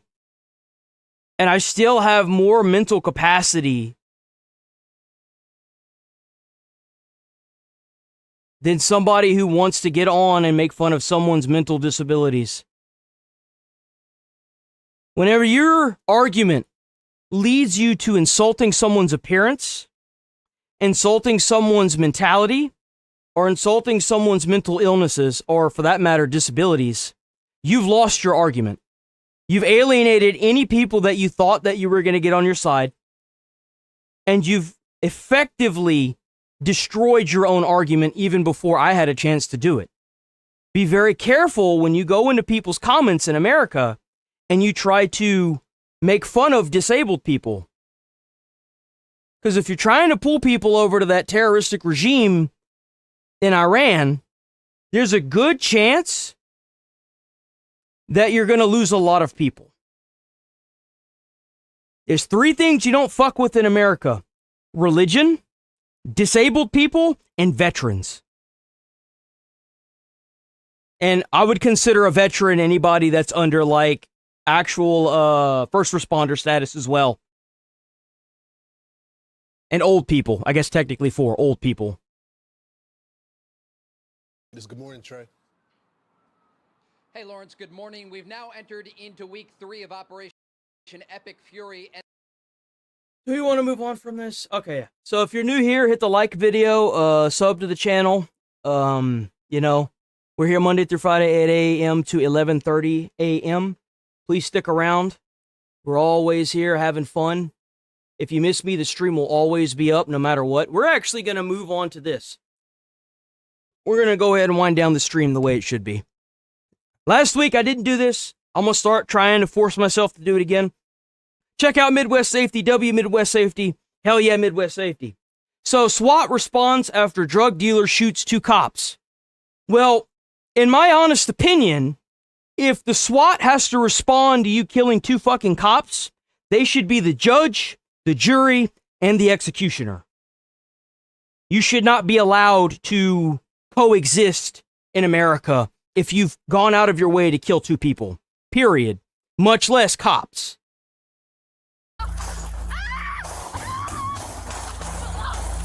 The following events occurred on August 8th, 2023 in Orlando, Florida, and have previously never been released to the public. The incident started when officers were called to the scene of a suspected hand-to-hand drug transaction in the parking lot near the police station. Why are you, dude, why are you near a police station doing a drug deal?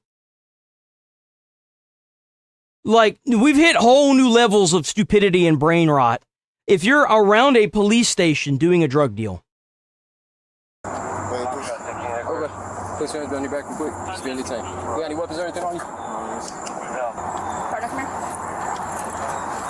Come here. Got nothing. Yeah, just relax. Put your hands behind your back. Relax. Put your hands behind your back. We just saw you do a hand-to-hand, bro. Right now you're doing chain. For what? Hey, don't pull away. Put your hands behind your back. For what? Hey. My God, dude, what the fuck? I got him. Don't move! Attack me not. Going to the station. They literally ran past. Dude, how funny would it have been if they heard it over the radio and like a line of police officers got out and were waiting for him to round the corner? That shit would have been hilarious. Don't move. You understand me? Literally ran past the police station. Is that him? Dude, no shot.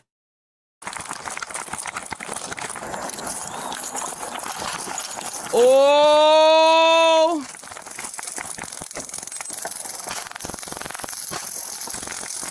Get that motherfucker. Get his ass.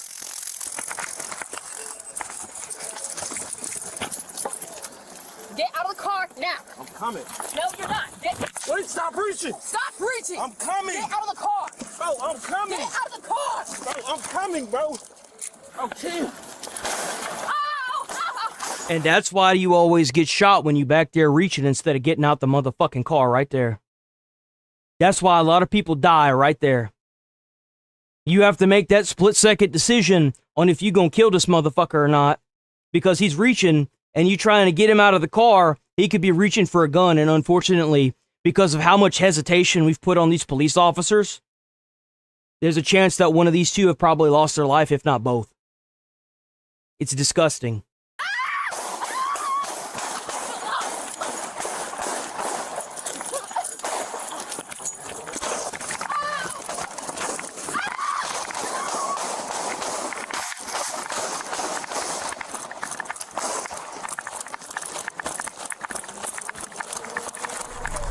Officer Andy's body cam footage frame by frame shows the suspect pull out a firearm from his vehicle. He then begins firing at both officers, hitting both of them multiple times, causing Officer Andy to fall down on the ground. He then gets up and begins running to get cover from the suspect, who is still continuously firing shots at both him and the other officer. Officer Kaylee's body cam footage frame by frame shows her yelling in pain as soon as the first shot hits her. She runs for cover as she suffers a major arterial bleed, and her gun hand has been completely disabled.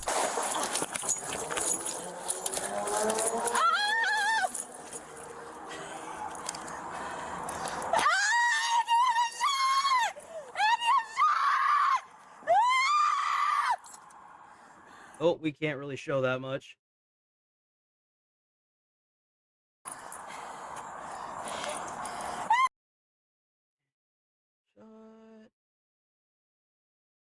Down.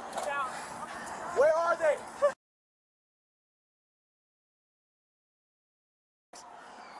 You see, with a person that does something like this, we need to make sure that he gets put in jail and he never comes out. Seriously. There is no reason why somebody like this needs to be out in the general population. This guy is a danger to not only himself, but the entire community that he's ever going to be in. So we should just put him in there, put him in jail, keep him in jail for the rest of his life, and preferably in a work camp. That's what we need to do with these people. We need to put these people in jail and let the people that they've hurt decide how their work hours are going to be, how much money they're going to be getting from these people, and decide how long they're going to be in there. That's what we need to do. We need to have programs like that. We need to have programs where if you kill somebody and you take an active person out of society, somebody that pays their taxes, goes to work, works a 9 to 5, and you kill them, then you have to be put in prison and into a work camp. And we can have rotations. You know, you can have the day cycle, the night cycle. The family gets to decide when his hours are. And then the family gets a percentage of the money that he generates from being in prison. You force these people to work these jobs. Because this person, you let this kind of person out into society, he kills a cop. That cop was supporting his family. That family now goes without. You let this kind of person out, one of the stray bullets, kills a son or a daughter, kills somebody that it was never intended for. That family's now put out. Someone like this needs to be put into a box for the rest of their life. They don't need to see the light of day, because when you're out here hurting people, you don't deserve it. You don't. You don't deserve to be anywhere near it. You deserve to be in a box for the rest of your life. Washington and Garland, officer down, officer down. Bro's still over there fucking shooting. Where are they? Watch your back. I said, coach, we need OFD and Washington train tracks. We need a track seal. I'll take a coffin. I will. I'll take a coffin. Either one. They either need to be put in a motherfucking coffin or they need to work until they die. Either one. When you take a contributing member of society out of society, you need to work that debt off. Think about how much money that person would have generated for their community with their tax-paying money. That needs to be paid. You owe a debt to society. It's time to pay it off. That used to be what it was. It was a debt to society that you worked up by killing somebody. We need to go back to that principle. We need to make these people scared to go to jail. That's how you get crime to stop. Not by being lenient. Get a track seal. Give me, I'm going. Andy, come on, bro. Stay with me. Hey, where are you hit? Where are you hit? Kaylee, breathe. I have one of my sons. Stay with us. Talk to me, bro. Applying chest seal to officers, specialized inclusive dressing to prevent air from entering chest cavity, lung collapse. Okay. I think that we should raise the wages of police officers and make them EMTs like firefighters. It should be a requirement that you're an EMT, so that way if you're forced to shoot somebody or neutralize a threat, then you could immediately administer aid.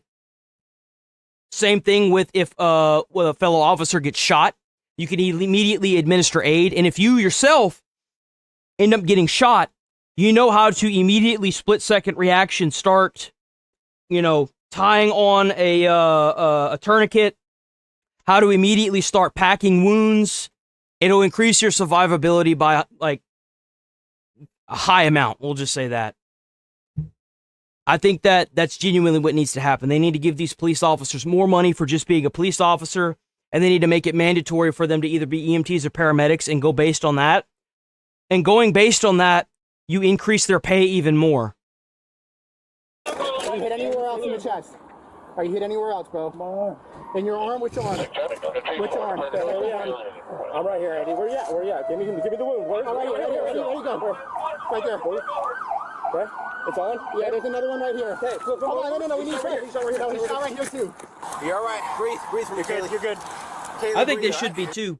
They should be. Good. I'm shot in the chest. Hey, we got you. I'm shot in the chest. Right side. We got you. Watch our back. We need.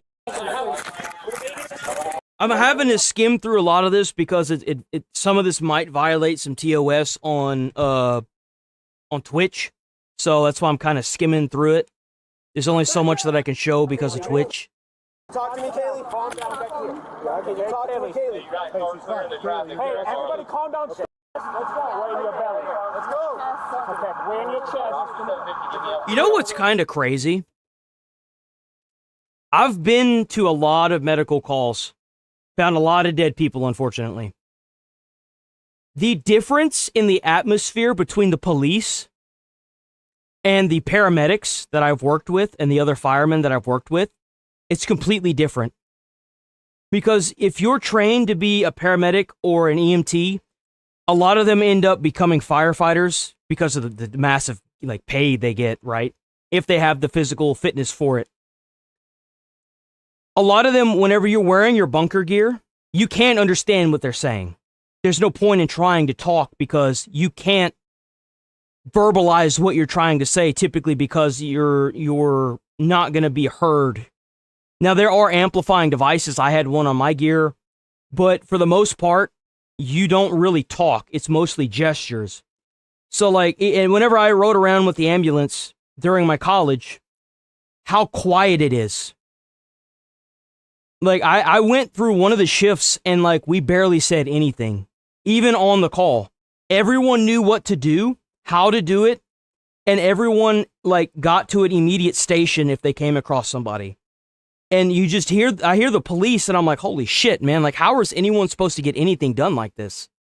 And that's really the difference between paramilitary and this is just FUBAR. There's just people screaming and yelling. How many of these videos have we watched where you had a police officer with his sirens on and they were in an overpass and nobody could understand what the fuck anyone was saying because of the siren, and you have the commander saying, turn the goddamn sirens off, no one can fucking hear, and then it doesn't get turned off until they finally get the guy, right? It's crazy. But whenever you get to a fire field, it's like a well-oiled, gassed machine. How quickly those, we were able to put out the fire. Seriously. Everyone knew what they were supposed to be doing. Everyone hit it. You got one guy grabbing the tools. I'm grabbing the nozzle. Help me flake this shit out. And then I fucking grab the nozzle. Guy's got the tools. He's backing me. We're going in. Literally within minutes. Seconds, even. Someone gets dropped off at the hydrant. They catch the hydrant, move the truck, flake out the hose, get your shit on, clip in, go. That quick. It's that quick.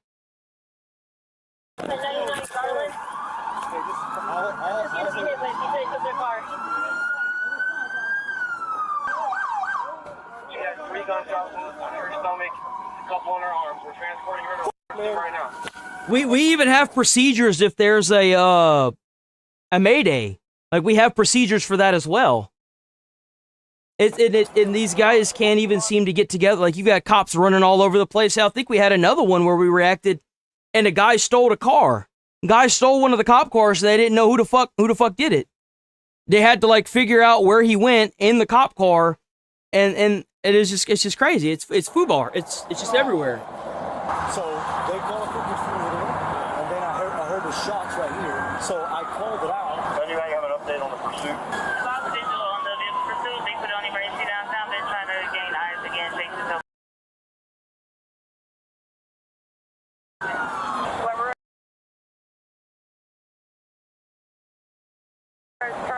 Oh, come on. What the fuck's going on here? Ace?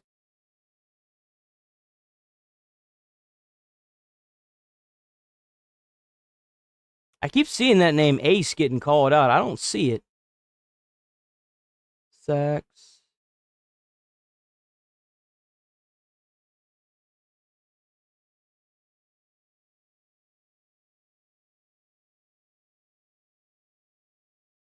Oh my god. I don't see an Ace.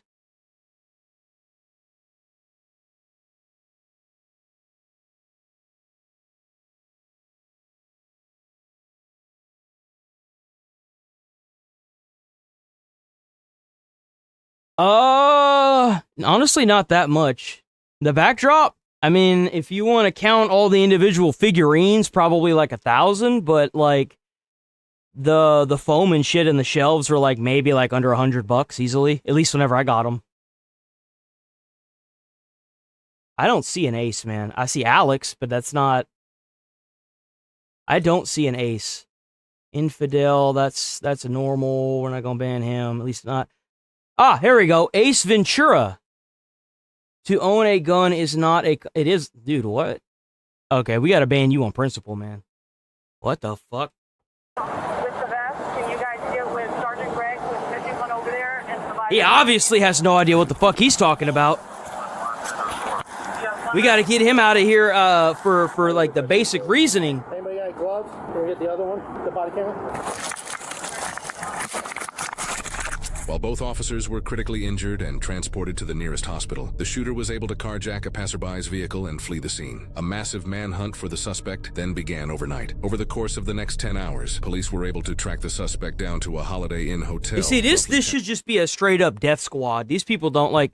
If you sit here and you try to kill 2 police officers and you unloading a gun like that, think about how many other people were struck by bullets because of that. Nah, dude, this needs to be like a straight up like death squad. They need to go in there and get this man.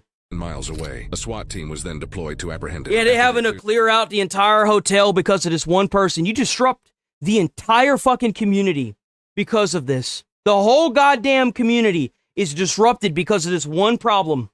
This one problem. The building, they ready explosive devices to blow the suspect's door open. 5, 4, 3.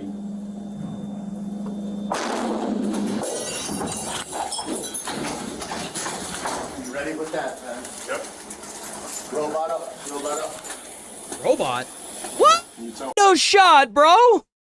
The little engine that could. Let's go. Yo, it's like that fucking joke of a military, that joke of a police force that tried to get that guy out of the fucking house and they ended up killing him anyway.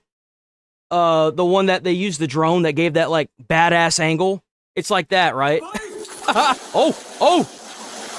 Oh, damn. Oh, what the fuck? Orlando Police!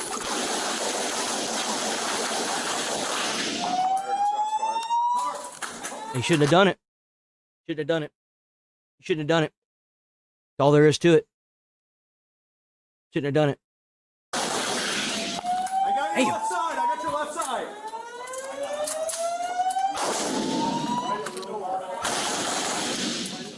He's peeking.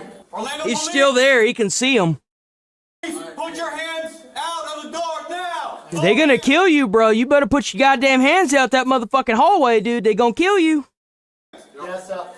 Yes up. Start gassing up. Both hands out of the door. Dayton. Bro, hold on. Wait a minute. Wait a minute. So you have your door blown off the hinges, right? You have your door blown off the hinges. You have somebody firing an AR in a fucking hotel or a motel at you. They're telling you to put your hands out the fucking door. And you think that your rebuttal should be for what? Brother, you know damn good and well for what. Even if you didn't do anything, the first motherfucking thing you should be doing is sticking your goddamn hands out that door. You got cooked. They got the drop on you. Just admit it. They have full tactical gear, and these guys aren't fucking around. Okay? They got the drop on you. It's done.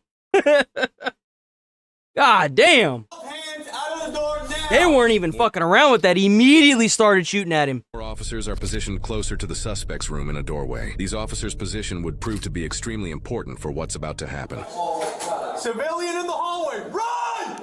Run! He's shooting. What? He's putting his gun out the door. He's picking up the piece of door.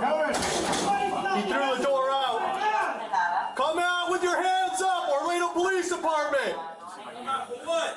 Come out. We just need to talk to you. Come out with your hands up. No more shooting. Just come out to the sound of my voice.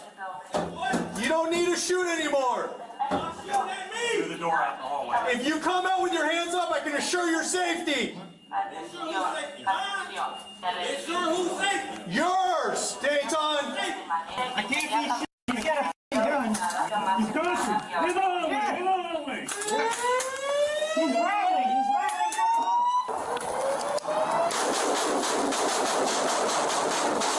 God damn! Holy shit, they're not fucking around with this guy, dude. Holy fuck. You see, the thing is they already played that game and 2 officers got shot. Looks like the only person that's getting shot this time, motherfucker, is you. One down! All right, we got one down. One down! He's still moving! Boom! One down! God damn! We're good. Suspect's down. The suspect was identified as Oh, look at you! You got naturally selected, motherfucker! Look at you now! He thought you was all big and bad! Veal, a convicted You know, I wonder if the Ayatollah felt the same way. I guess we'll never know. with an extensive and violent history of serious criminal offenses, including battery. Why the fuck was this guy Dude, I swear to Christ, it's always the same thing. No shit that this guy goes out and does all this heinous shit, and then eventually it leads to trying to kill 2 fucking cops, because you keep letting the bitch out. Hello? What do you think is gonna happen? Aggravated stalking, domestic battery. Holy shit. Assault, burglary, and arson. Some of his worst crimes involve striking a woman with an iron, punching a woman in front God damn! of her children, and sexually assaulting a 14-year-old girl who was walking. Holy shit! Rest in piss, you won't be missed. Enjoy jumping over hot coals in hell, you sorry piece of dog shit. School. For all of these crimes, he was either released back into the public on probation or was released on bond while awaiting trial. Yeah, because you know the first 5 fucking felonies, that didn't matter, right? Let's just keep putting them back out there. Surely he'll change. Months before the incident where he shot 2 officers. Bro got turned into Swiss cheese. That he had cut off his electronic monitoring bracelet and disappeared from probation supervision. Then 1 month before the incident where he Bro's got a fucking criminal record the size of a CVS receipt. Let's put him back out there. He'll change the world. How old is this guy? That police believe may have belonged to Veal was caught on camera driving away from a Miami homicide scene. That same red vehicle was the one Veal was sitting inside. Oh, this motherfucker. Oh my God. So he got linked to a homicide. So this isn't the first time. Camera driving away from a Miami homicide scene. That same red vehicle was the one Veal was sitting inside when he opened fire on the 2 officers. Oh, shit. In addition, just weeks before the shooting, Veal was pulled over during a traffic stop while he was driving that same exact red vehicle. Tag is coming back as stolen. Step over there for me, okay? Do you know anything about that? No, sir. 10-4. Turn around. Because you got a warrant for your rights. Don't run! Don't run, you're gonna get tased! Tased! Get on the ground! You're gonna get tased! That's crazy, bro. Got one running southbound, Ingenuity and Discovery. Black male, black shorts, black shirt. That's fucking crazy. And they really dude, what the fuck do you think is gonna happen? I just don't get this. I don't get it anymore. Stop! Stop! You see, the minute somebody takes off like this, every time you go through a red light, it should be attempted murder with however many people in that intersection. If you take off like this, the minute you get to an intersection and blow through it, it should be attempted murder on however many people are there. They should tally up all the people they see in the frames, and every person that you can clearly see should be an attempted murder charge, and just blowing through the intersection during a high-speed police chase or a police chase in general should automatically count as 1 attempted murder charge. Period. The fact that that isn't even a thing yet is disgusting. It's sick. Veal was able to escape from police and wasn't seen again until the night he shot the 2 officers. In the hotel where SWAT officers attempted to apprehend Veal, he began sprinting towards an exit after exchanging fire with the SWAT team, prompting officers to open fire during his attempt to flee. Veal was then Oh, they were already at that exit, that's why. Sorry son of a bitch thought he was gonna go out the exit. They was already there. They got his ass. dead at the scene, and the same gun he used to shoot the 2 officers from the previous night was found on the floor near his body. No officers or civilians were injured during the incident at the hotel. If Dayton had lived, he would have likely faced a sentence of decades to life in prison for his actions. No. You know what our society is built on now? If you have people getting assaulted, you have people getting, hit and abused, and then you got this guy running from the police, and you think for a second that this guy was going to face actual no, he wasn't. He was going to let him go again. The safest thing that happened to this man was what exactly happened to him. People like this don't need to be out in the general population, because him opening fire at those police officers the way he did, he could have killed so many people. He could have killed those officers. No. You either need to be in the dirt or you need to be incarcerated for the rest of your life long before it gets to this point. We need to bring back that 3-strike system. There is no excuse. There is no way you are ever going to convince me that somebody doing this type of heinous shit is ever going to be able to be rehabilitated in our prison system. If you can't rehabilitate them in our prison system, then keep them the fuck there. It's disgusting, and we need to start taking these judges and we need to start charging them for letting people like this out. They need to have, they need to share in all the sentences that these people get out and do. Seriously. This is disgusting. Acting like you're going to ever fucking sit here and make this person a better person. This dude looks like he's, in his 30s? Almost 40s? Probably is 40. Who were originally shot were left critically injured after the incident and were taken to Orlando Health. They both underwent surgery and survived. They were released from the hospital police officers within weeks of the incident. While it took more than a year of physical and mental rehabilitation, both officers ultimately made full recoveries. Police officers. Well, unfortunately, boys, that's the stream. We'll be back on tomorrow bright and early at 8 a.m. And we'll finish up at 11-ish. Later than that, probably. But yeah, that's the stream, boys. Make sure you like, sub. Check out the other videos. I usually take the videos, I clip them out, and I upload them individually. Don't worry about missing any streams. They're always up. I never take them down unless, YouTube has a problem with me and suspends me and sends me on vacation again. But so far, this last time was bullshit. And they reversed it because they knew it was bullshit. Hopefully it stays that way. But yeah, we'll be back on tomorrow bright and early. Stay safe out there. Stay friendly. Hold on. Give me a second. Thanks for being you. Keep up the great work. Don't let any of these crazies change your mind. Because like I said, they don't have much of an argument. All they can do is attack you.